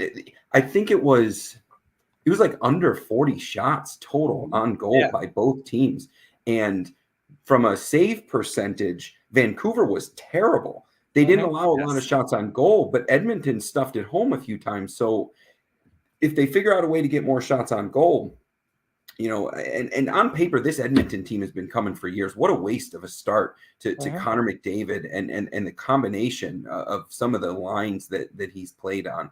Draisaitl and McDavid to come away with very empty in the playoffs. So I'd like to see Edmonton win that. That's not one of my picks. I am going to go back to the NBA tomorrow, and this is such a lopsided line. That I have to take the points. I think that the T-Wolves are going to win the game. This is the other side of my mouth from what we were talking about earlier. Now we're talking about money. I'm going to take the 4.5, and I'm going to take Denver. They're coming off of a tremendous loss. I think that typically teams that are well coached with great players, MVP talent, championship pedigree, they do bounce back from the kind of loss that they just experienced. I don't think that this game, I'm not saying that they're going to win. I'm just saying that it's going to be a little bit closer. They'll play a different brand. And 83% of the action is on Minnesota, and it should be. But the smart move here is to just understand that Denver is not garbage and take the 4.5. This is going to be a 2-point game, regardless of who wins it. I think Denver wins this game. If there's a game they need to win, it's this. I think game 3 definitely falls in their favor. You need to see a little bit more from Murray and Porter. If you do, it's crazy that Holiday has been their second best offensive player in this series. It's crazy. Who the hell would have thought that Justin Holiday would be their second leading scorer on this team? It's crazy. It's not, that just sells to me, and it to me what the Timberwolves are as a team, as a defensive team. This is the best defense I've seen in a very long time. This is a good defense. Yeah, and statistically, my takeaway from the 106-80 game the other night is, you look at what the players did and how they underperformed. Are we going to see Jamal Murray score 8 points again? Probably not. He's the teens is probably a subpar game for him.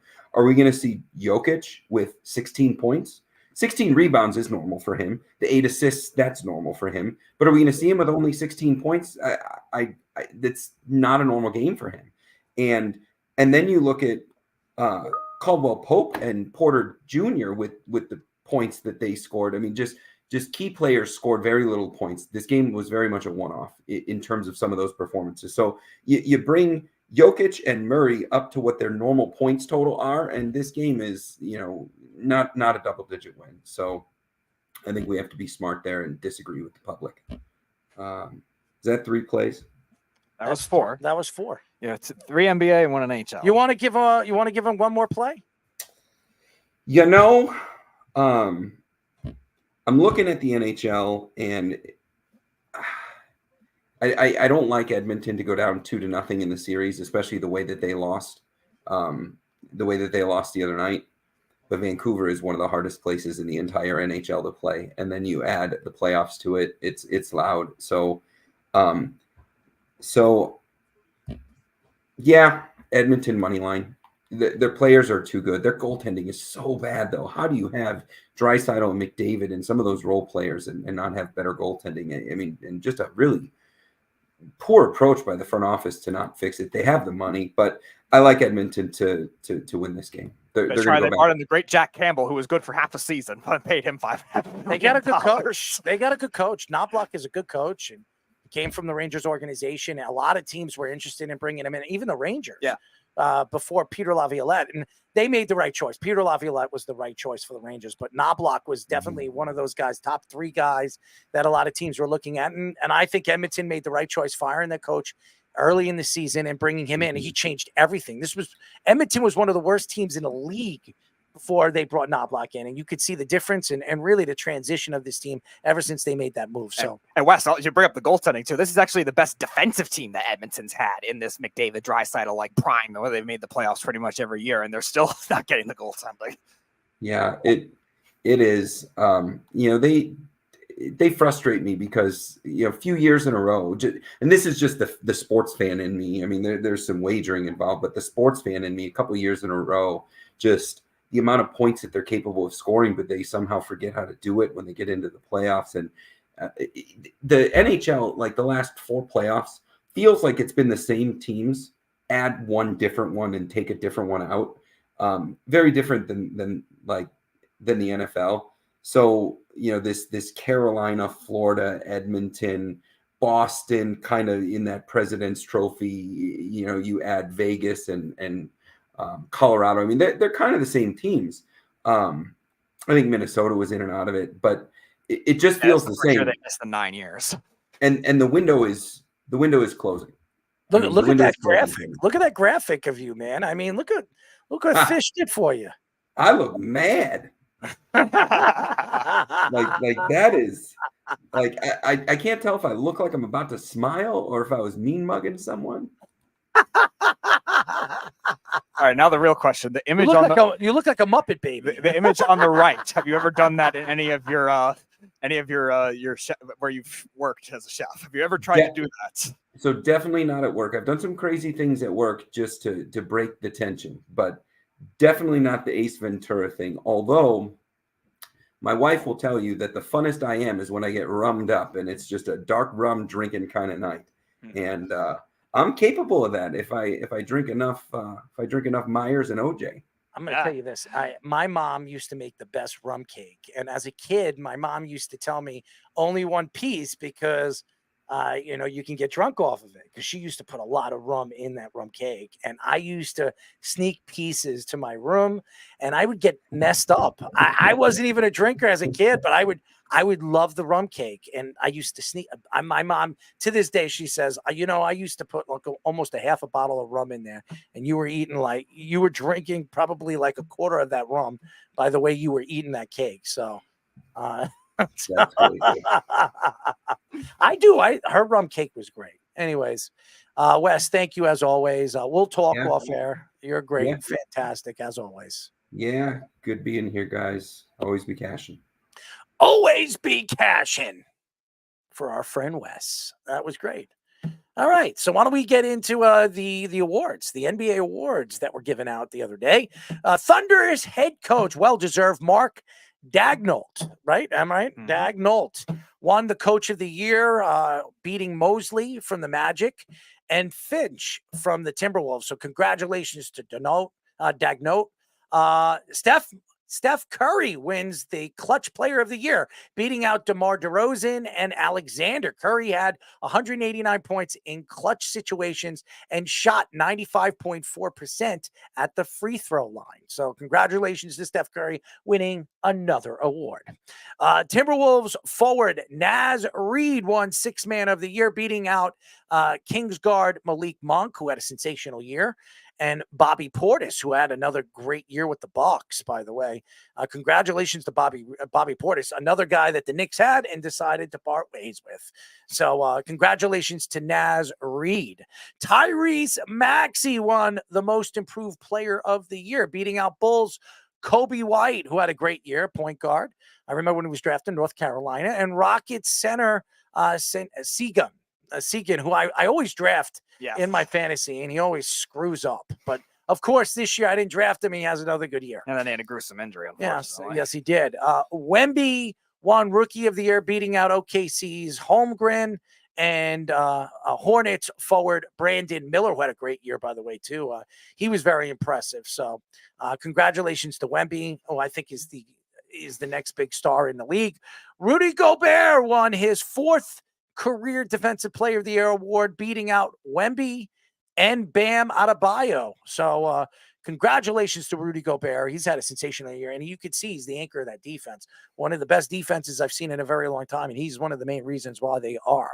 Nikola Jokic wins his 3rd MVP award in 4 seasons, became the 9th player in NBA history to win 3 or more MVPs. Luka Doncic and Shai Alexander were the runner-ups. So congratulations to all the award winner. Speedy, any thoughts to it? Yeah, no, I think they got a lot of it right. I think the MVP was very close with Luka Doncic and Jokic, because the Jokic, from the scoring perspective, didn't have the year he had. I would have last given it to year. Luka. Luka had the scoring numbers. It was just a matter of the efficiency numbers. I see the argument for Luka. I was on it for most of the year. I could definitely see that. I think the NBA definitely looked at the efficiency numbers a lot Stephen more. A. Smith liked Alexander. He thought Alexander. Yeah, and he definitely has a case too, because he has a very well-rounded game as well for a young OKC Thunder team. I think one of those things that you see in awards a lot is the top teams are going to cancel each other out. So they gave it to the coach, didn't give it as much to the players, where maybe if he got the coach, maybe the Magic coach Mosley, who I thought maybe could have won it very easily too, because they were another young team that wasn't expected to do much of anything this season. I had them as a play-in team. Wemby was going to win. I would have given it to Chris Finch. Okay.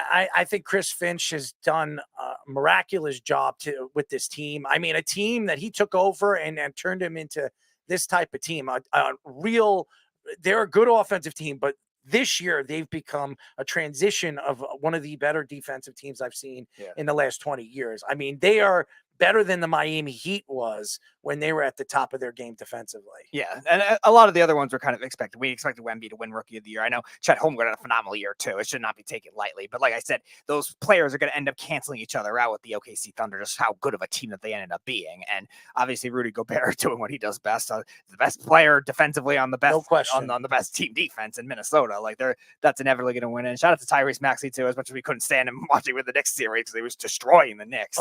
He took a big leap, and he definitely deserves it. He's special.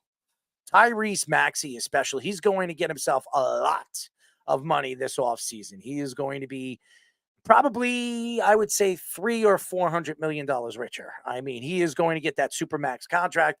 I expect him to be an all NBA player, either first, second, or third team. If he's an all NBA player, he gets that Supermax contract. So, and I expect him to be this year. He's been one of the better offensive players throughout the league. It was his first, I think this was his first All-Star year. Yeah. He was special all season long. And what he did in the playoffs for them, I mean, he kept them in the playoffs. He single-handedly kept them in games. Yeah, he was fantastic. Very fun to watch. So congratulations to Tyrese Maxey. If Philadelphia don't give him the money, somebody else will. Oh, yeah. So, yes, he is special. No question, Keith. WFAA news reports that Rashee Rice is under investigation for hitting a photographer at a Dallas club on Monday night. The Dallas News reporter reports that that Rice lured the photographer there that night and wanted to hire him specifically to take pictures. There is evidence of Instagram messages from Rice to the photographer indicating this suspicious behavior. Rice already turned himself in for his connection of racing charges and caused a car accident last month, but was released on bond. The NFL is expected to suspend him 4 to 6 games for that incident, but could be even more dependent on outcome, depending on the outcome of the altercations with the photographer. I don't know what's going on with Rashee Rice, but I will say this. Kansas City has had problems controlling their players over the last couple of years. They had problems controlling Tyreek Hill. They've had problems controlling some of their offensive linemen and defensive linemen over the last couple of years. I'm not going to mention names. I think everybody knows the stories. The whole Travis Kelce thing with the Taylor Swift. If I was the coach of the team and I was an executive of the team, I would tell them, keep Taylor away from the team. Keep her away. We're trying to win a championship. But of course, it's all about the NFL. They're trying to put fannies in the seats. They're trying to bring new fans to the game. And that's why the NFL loves it. But if I was a superstar, a Super Bowl coach like Andy Reid or a team that's won consecutive championships, I wouldn't want that my organization has Taylor Swift hanging out at the stadium where, I'm trying to concentrate on winning a championship. So, and I'm not blaming the organization because I blame Travis Kelce, because Travis Kelce, even though I understand he has feelings for Taylor Swift and I understand that it's real, I think it's all about team. And to have Taylor Swift there, it just makes me think that it's not about the team. It's about, obviously popularity. It's all about bringing bringing people to the stadium and selling tickets. It's not about the team winning championships, which is a big problem. But this Rashee Rice story, obviously them going after a wide receiver in the first round the way they did, one of the faster wide receivers in this class and one of the better ball hawks in this draft class. The reason why they went after him was mainly because of Rashee Rice. I think we don't know what's going to happen to Rashee Rice this season. He might miss 8 games, might miss the whole season if the NFL sees this to be a bad story and it's going to start to grow legs. I don't know exactly what happened, but if he's hitting a photographer and he's driving carelessly in the road and causing accidents and causing people to get hurt, the NFL needs to look at this. They need to, check out this story. And if the story is to be true, they have to drop the hammer on Rashee Rice, because even though Kansas City is a world championship organization and they're winning championship after championship and they have a chance to win 3 world championships in a row, which no NFL team has ever done that before. But there is a reason why they're bringing in free agent wide receivers. There is a reason why they brought in Hollywood Brown. There's a reason why they drafted a wide receiver. They're trying to find ways to fill in positions. If this thing actually affects them going into the season, I think it will. I don't know if you see Rashee Rice for most of the season. I could see them suspending him for 10 games. And there will be 7 games. So he will be in 7 games this year, but he's going to miss OTAs. He's going to miss practices, and it's going to affect him. It's going to affect his game. It's going to affect the Kansas City Chiefs. I think this is a horrible story. And to me, it just tells me one thing. Does Andy Reid have control of his players? Does Patrick Mahomes, as a captain of this team, have control of these players? And everybody's going to say, oh, he's in control of his own self. Off the field, Rashee Rice should be smart enough to stay out of trouble. This guy has only been in the league for what? 1 year? 1 full year in the NFL as a starter? Your captains, Travis Kelce, Patrick Mahomes, all these offensive linemen, defensive linemen, and Chris Jones, they should be speaking, hanging out with this guy. If you know he's an important factor of your success, which he was in the playoffs, you want to make sure that you keep him at bay. This is a bad story. This makes the Kansas City Chiefs look like an organization that has no control over their players. Right. And especially when you look at the receiver locker room too, like there's no leadership in that group. Now, Travis Kelce, Patrick Mahomes, like they are that in their own ways for their positions. But when it comes to the actual receiver locker room, you look at Kadarius Toney, who is this crazy self in himself, Sky Moore, who has not really matured in the NFL either. Hollywood Brown comes in. He's had his own comments, his own flash, like his own ego. Like I wouldn't call him that leader you want to be able to look up to. And not only did the Chiefs draft a receiver in the first round of this draft, Xavier Worthy, they drafted a tight end in the 3rd round too, and Jared Wiley. And they may be preparing to use more 2 tight end sets, like you saw the Buffalo Bills do when they changed offensive coordinators with Kincaid and Knox. Maybe the Chiefs are thinking that same thing. If Rashee Rice is suspended for a long period of time, get used to that kind of thing, because the Chiefs still don't have the receiving depth, even as good as Worthy could be. And I think he will be good. Like that's still a big question mark. I've got news for you. For all you Ranger fans, the Rangers win game 3 and they're up 3-0. The Rangers are undefeated right now in the playoffs. It's an amazing story. It has a lot to do with obviously the great goaltending of their goaltender, Shesterkin. So congratulations to the New York Rangers. It looks like they're going to win this series probably in 5.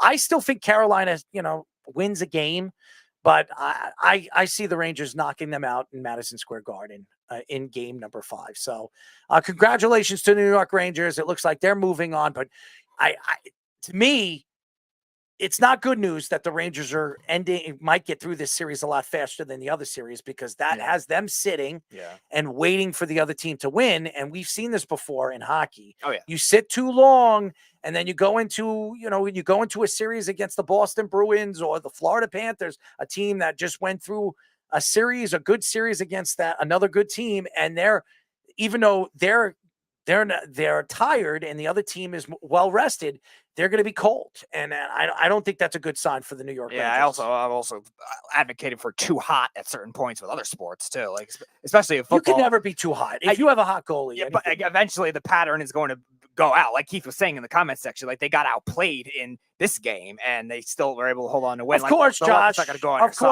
has his 2 cents to stick in as he's a Ranger fan, and he has the Rangers winning Stanley Cup. I do not have the Rangers winning the Stanley Cup. I have them losing against the Florida Panthers in the Eastern Conference Finals. I still expect that. I think Florida is the best team in the Eastern Conference.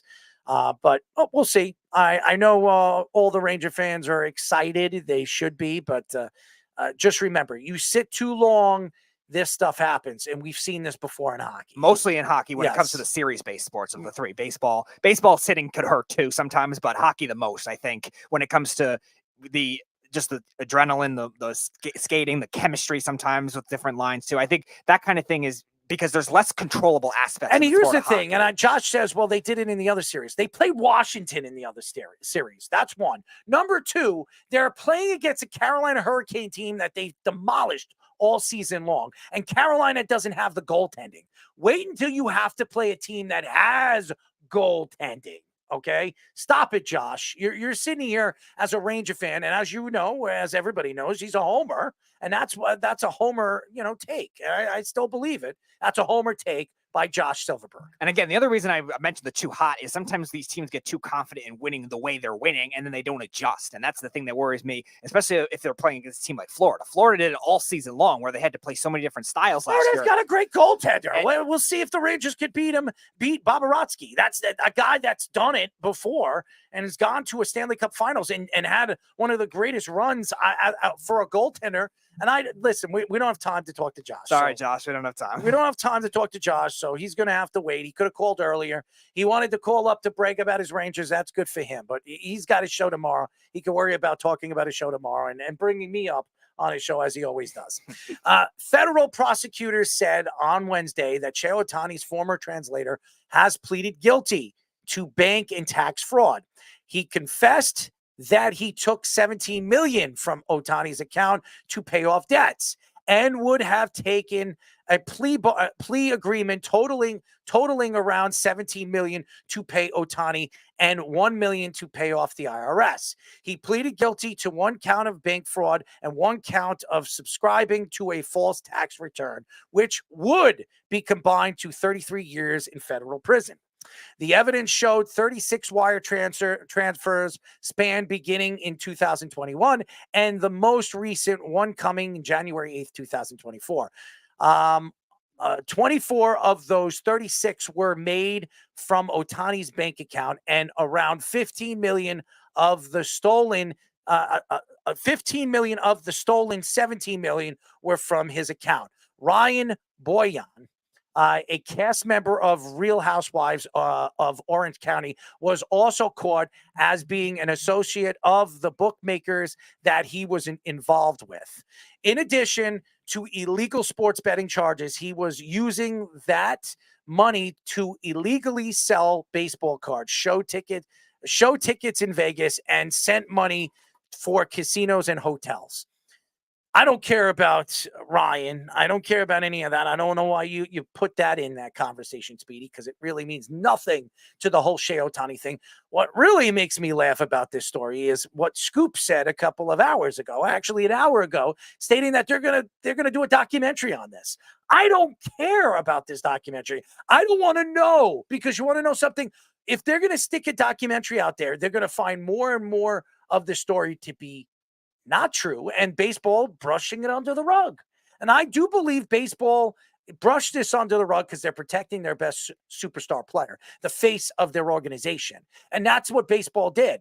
You know why baseball didn't want to help Pete Rose? Or didn't want to, obviously brush it under the rug when Pete Rose did it? It was because Pete Rose was a manager. He wasn't a player anymore. He wasn't the face of the game of baseball like he was in the mid-'70s and late 70s and early 80s. He wasn't. So baseball didn't really give a crap about Pete Rose. You have Shohei Ohtani, who's in the prime of his career. He's 29, 30 years old. He just got a big-time contract, just made $700 million of deferred money. He's going to be endorsing the Asian population, obviously Japanese and Chinese, to come and watch baseball games over there in LA.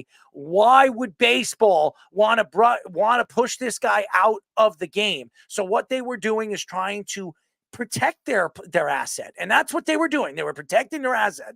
But nevertheless, I do not know what this the translator is going to get. There's a lot of questions to it. I do not believe he's going to get 33 years. I think they'll narrow it down to probably 5 to 10.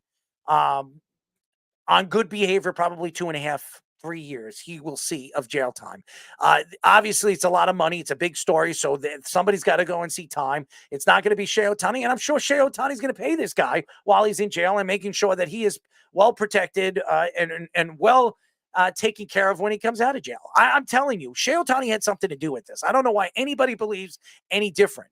Now, nevertheless, betting is betting, and this is going to go on forever, and it's only going to get worse. If you think this Shohei Ohtani story is the only story that you're going to hear in the next couple of years, well, you're wrong, because now a basketball player has been thrown out of basketball. And Michael Porter Jr.'s his brother getting kicked out of basketball because he was caught, Jonte. And you know why Jonte was kicked out of basketball? Is because he's not a superstar. Nobody gives a crap about him. So we're going to see this more and more often than you think, because betting is going to become legalized all over the sports world and throughout the, right now it's 40 states, but it's going to be all throughout the country. And when it becomes that, all these players are going to bet on sports. And somehow, in some way, with the new CBA rules, the MLB, the NHL, the NBA, and the NFL need to come to an agreement on what you can bet on when you're playing professional sports and what you can't. And this proves that this was a much more of a layer than just the betting, because we're comparing it to these other instances in the NFL and the NBA where they got suspended and they might face some charges, but it wasn't as drastic as this, where you're going to potentially see 33 years. Now, you're right, whether you actually see it or not is another question. You got to believe, though, with everything else that was going on too, between the illegal selling of these show tickets and these hotel access and all this stuff in Vegas, there might be other sources that come out too that could happen to be even worse, and that even more. So that's where I think it could stay at 33 years combined. But at the same time, yeah, there could also be guys covering it up too, more guys involved. I was mentioning at the time the bank accountants and all that stuff. It's definitely still a very layered operation. It will be negotiated. Trust me. He is not going to see 33 years in jail. He's not. I'm telling you right now, mark my words, I guarantee you the translator will not see 30. What's his name? Ippei Mizahura. I'm not going to say his last name. Yeah, that's why I didn't write it for you. Ippei is not going to see 33 years in jail. I think he sees between 5 and 10 years. On good behavior, he's out in 3.5 years, 2.5 years. I'm telling you, this is his first offense. He has no priors. He has no felonies under his name. I can't see him seeing 33 years. And I think a lot to do with it, a lot to do with this is the FBI getting paid off and baseball being, paying it off to protect their own superstar players. So I think one way or another, they're going to come to an agreement, and he's not going to see as much time. Fish, what are your thoughts to it? I would love to hear Fish's thoughts to this story. I think it's crazy, by the way, but you know what? This is baseball, this is the MLB, and this is professional sports. They're always trying to brush things under the rug. Well, I mean, are you going to get rid of the golden goose, as they say? I have the stats up right now. Ohtani, despite all this going on, is leading baseball in OPS with 1,103, which is way over normal. If you're over 900, you're an all-star. He's 200 points above that. He's leading in batting average at 355. 14 doubles, 54 hits, leading the league in everything. Second in home runs with 11. He's stolen 9 bases and hasn't been caught. He does everything you ask except play defense because he's really a pitcher. And he's recovering from Tommy John surgery and putting up numbers like this hitting. You can't suspend him. They will pretend like it never happened before they suspend him. You can't do that. Look, they may have even talked to we want to get real conspiracy. We'll wait a few years before the real story comes out on Netflix, where MLB is trying to give the authorities some money and to put this guy in jail as some kind of framing job for Ohtani. Just wait. A couple of years later, Ohtani's going to get caught again. He's going to have a mysterious, maybe another translator, even though he speaks English fine now. It's just, look. There's no way he's not behind some of this to some extent, or he's the dumbest person ever. And I don't think that's true. I mentioned that too. Like CIA mole might be the ideal operation with the way the weirdness of that case ended up being. And now you're seeing it. There's like 5 other things in addition to the sports betting too. I think also with the whole Ohtani story, it's a big story, and baseball is obviously trying to protect their asset. And again, going back to Ohtani, he's leading in almost every single statistic. He's one of the best hitters in baseball.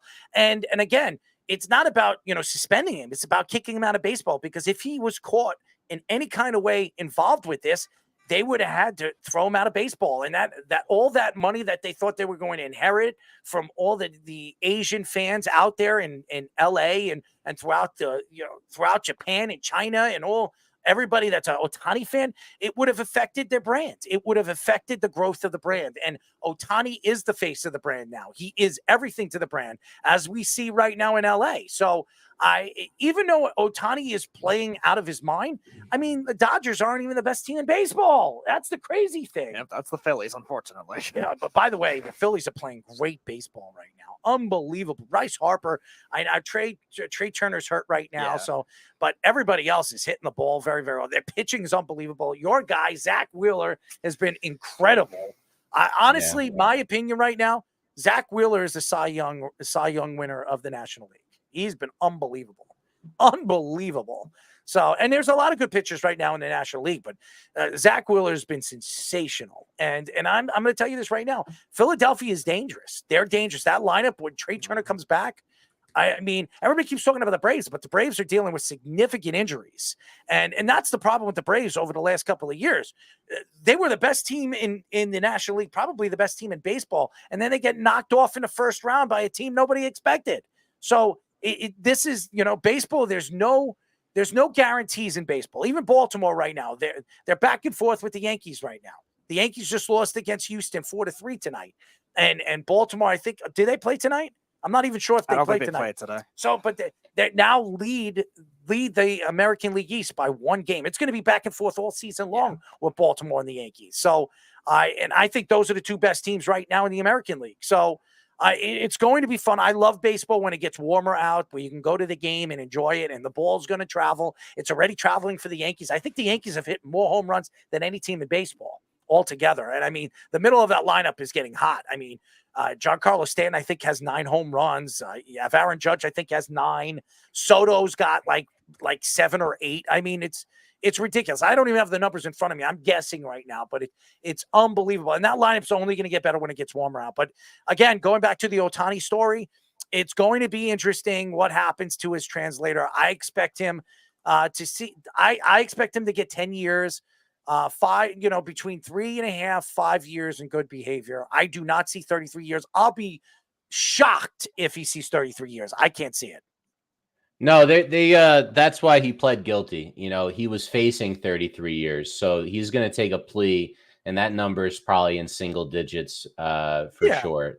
He would have, if he didn't plead guilty, he would have seen the 33. So I think that's the thing. So maybe it's probation. I mean, I don't know how. No, that's the only plea charge we know of, too. Like, there might be more. No, there were too many felonies. Right. There was like 9 or 10 felonies or something like that. Maybe even a little bit more than that. A lot we probably don't even know about yet. Yeah. So there was a lot of felonies, and he took it all. So I agree with you, Keith. I see 3 to 5 years. He's going to get 10 years, but 3 to 5 years on good behavior. That's where I see it. So he'll see jail time, and I expect Ohtani, when he comes out, to take care of him. And you have to think there's going to be more sources that are going to come out, too, that haven't been revealed yet. This is far from over, guys. Oh, yeah, 100%. It is far from over. Right now, baseball will brush it under the rug, and everybody's going to try to protect this guy. But trust me, believe me, it might not be now. It might not be 5 years from now. But when Ohtani's career is over in the MLB, we're going to hear a lot of stories with how the MLB brushed this under the rug and protected their superstar player. I'm telling you right now, mark it, book it. There's no way in hell this guy knew nothing about this. No way in hell. No way in hell. So it's crazy how everybody believes it. And you have Jeff and Snug and everybody in the world believing that Ohtani knew nothing about this. $17 million is $17 million. It's hard to believe he didn't know that $17 million was missing out of his account. I would notice it. And I think even if you were a billionaire, you would know 17 million. Bezos is trying to protect his assets. Now people are taking pictures of their packages, making sure that nobody steals the packages. So he saves $1. Okay. So if you have Bezos, who's one of the richest men, if not the richest man in the world, trying to protect his assets, why wouldn't this guy with 17 million? It's ridiculous for anybody to think that he knew nothing about it. So that's my sell on that motherfucker. Excuse my language, but I had to add that. Anyways, It was a great show. It was a great show. Thank you to Allie for joining us. She was fantastic. Thank you to Mark. We got to get Mark. We're going to speak to Mark off air. I mean, this guy is highly connected to Sports Illustrated. You know, maybe we'll have Speedy ride him. I will not. I told him already. I can walk myself. No, you ride him. I don't need to give it. I don't need Mark to give me a piggyback ride like you told him. No, you could do other things with him. You know, I don't need to do those types of things with him. well, you could do other things. We kind of fill in the No, blanks. we don't. You know, off it. Mark does not need to be involved in any of that. What is he? Yeah, it is PG. My goodness. Oh, Oh, yeah. oh, now Josh. Totally. He's attacking me because I said one curse word on the show. Oh yeah, just the one curse word. curse word on this show. What did I do? What did I say? What did I say to you, Speedy? I said it's just your usual nonsense. I just said that you should ride Mark Pattison. I think you should. Yeah, I'm sure you do. It'd be fun. I'm sure you do. I mean, seriously, it'd be fun. As long as I get the camera in. No, you don't. I get to record. No, you don't. And then, Scoops No, can take no, pictures no. and then Fish can take, No. I'm going to take you out for a ride. You know? No. You and Mark in the back. No. And Fish driving. You're like driving Miss Daisy. Driving Speedy. Driving Speedy with Aaron Fishman. Starring Aaron Fishman. We should do a skit. That would be so funny. Like what was the movie? The Green Book movie where that one where he's Vigo from Game of Thrones, not Game of Thrones, Lord of the Rings. Yes, That Lord guy. of the Rings. Yes. Driving Speedy with Aaron Fishman. And then we have all these different people jump in the car with Speedy and sit and have a conversation with him. And Speedy with his hands in his hand is doing this. Willy Whoppers, Speedy! Willy Whoppers!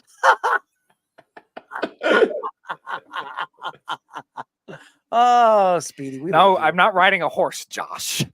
we definitely got to get him a saddle. Good one. Like a pink saddle. You like pink?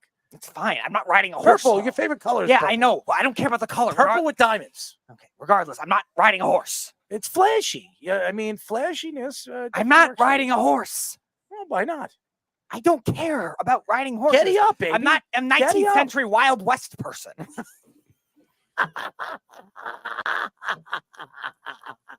You like Dunkin' Donuts, right? What does that have to do with anything? You like glazed donuts. Again, what does that have to do with anything? But it's Chocolate's a good flavor. Chocolate is a good flavor. Good job, Scoops. You're connected. Chocolate is a good flavor. Anyway, Speedy.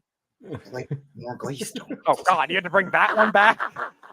That one had to come back.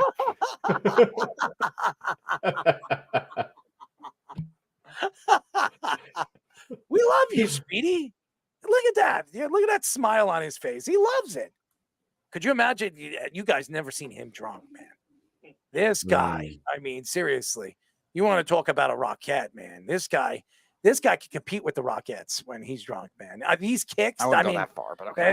They get high, man. He can knock somebody out with those kicks. Yeah, but it's not dancing. That's kicking. That's different. But that's part of your dance, right? I know what they are. Well, they're out of those they're are out of professionals. Beats. They're out of beats. Those are They're out of professionals. beats. He's not. He doesn't really follow. the Yeah, beat yeah. very much. It's a completely different choreography. Yeah, so it's definitely choreography. It's the Speedy choreography. That's not a thing. No, it is a thing. No, it's It not. is. Can you do like the Van Damme kick with the splits and everything? I can't do a split. Could you imagine Speedy doing a can't do a split? split. I'm not as good low to the ground, Fish. Well, I mean, Van Damme would jump and do it. I think you could probably pull off something like that. I've seen that kind of thing happen before, but no, I can't land into a split.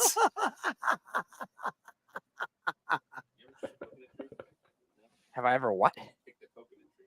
I've never been around a coconut tree. Could you imagine Speedy trying to kick a coconut tree? I mean, he'd break his ankle. He'd break his, Yeah, it does not seem like it's worth the He'd effort. break his Achilles kicking that. That does not seem like worth the effort for just a coconut. Oh my God! Kickboxer, you have a boom, boom, kicking the inside of the the basement, pipes and stuff like that. Yeah, I file can that see- under not worth the effort. Oh, you know what? We got to get some Willy Whoppers. No, we don't. Willy Whoppers, Speedy! Willy Whoppers! Shave the ass, Speedy. Shave the ass. Slap that ass. I'm not slapping anything. And definitely not. I'm not licking anyone. Yes, I'm not doing that either. But I'd rather lick than slap when it comes to a freaking coconut tree. You would rather.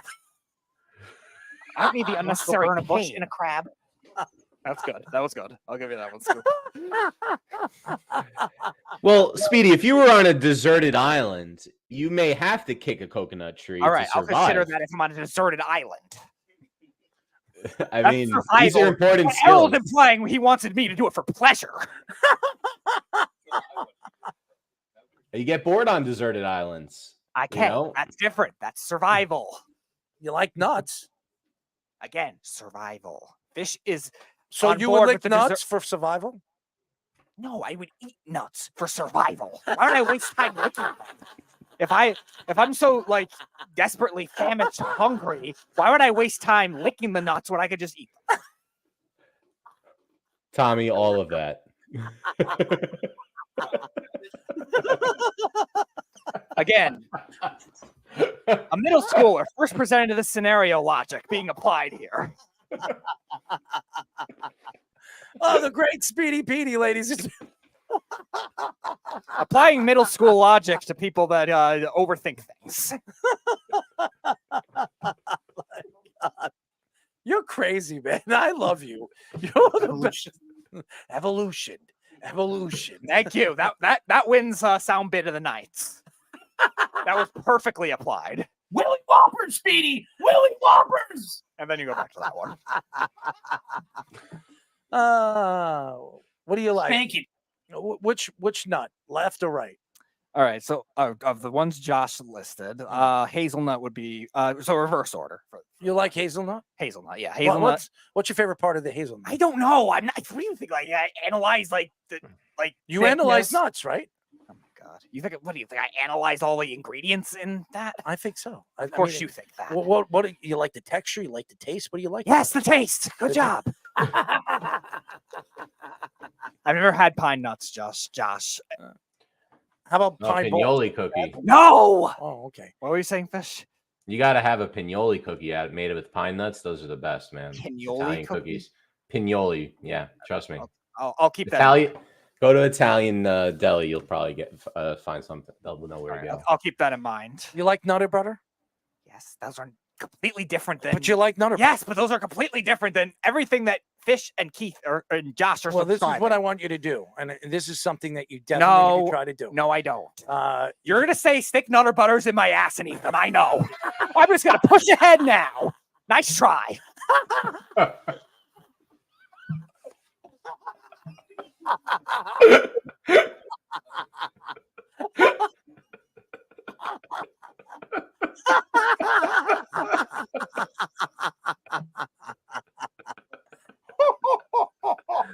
Josh, I don't know what you're going to try to get out of me tomorrow, but it has nothing to do with pine nuts.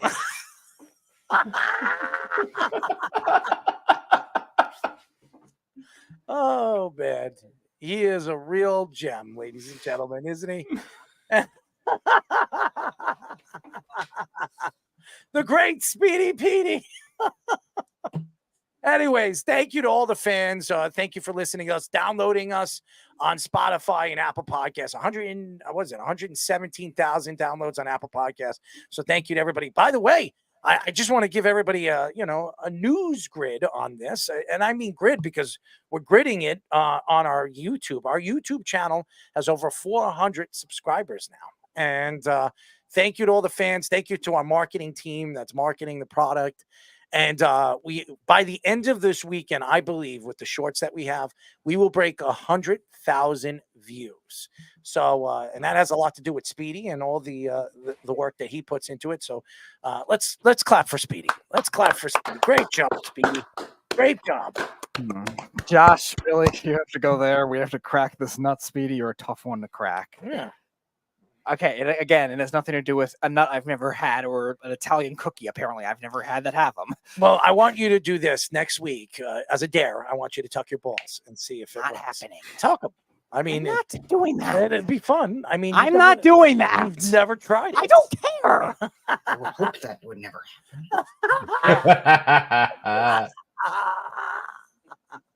I mean, it'll be fun.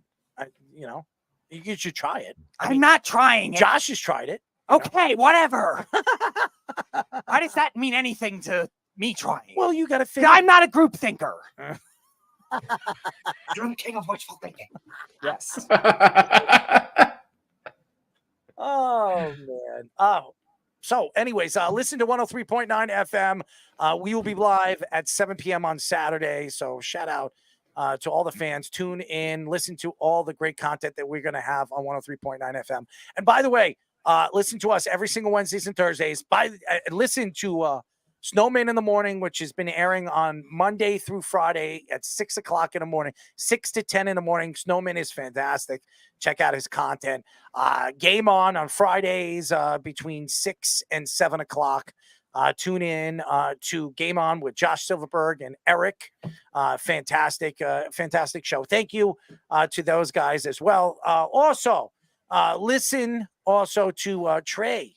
Trey Larkin. He will be back in the next couple of weeks with his show, The Wise Guys. He's one guy who is guys. So shout out to Trey and our betting shows and all the stuff that we're doing moving forward. And obviously listen to us every single Wednesdays and Thursdays and download us and subscribe to us on YouTube. Again, thank you to our guests. Thank you to Mark Pattison. Thank you to Allie Burke for giving us the time. We love you guys. Keep up the good work with what you guys are doing. And we'll be back on Wednesday. Any guests next week planned? Nothing yet. Oh, but the ball's tucking next week. That's right? not happening. That's and no, Josh, I'm not doing it in a hammock. That's a either. tear. That's a tear. You got Good for me and good for you. Good for me and good for you. It's good for both of us. It's good for both of You us. wish. Yes, it is. It's You good for both. wish. If you do it, I'll do it. I don't care about doing it. And I It'll be don't fun. care about seeing you do it. Again, go to your juvenile cult and you can go do it there. Of your shameless 5%. Where that behavior seems normal. My cult. Oh man. What a kid. Anyways, we'll be back next week. All I got to say is good night and see you then. Bye-bye. You're listening to the Worldwide Sports Radio Network.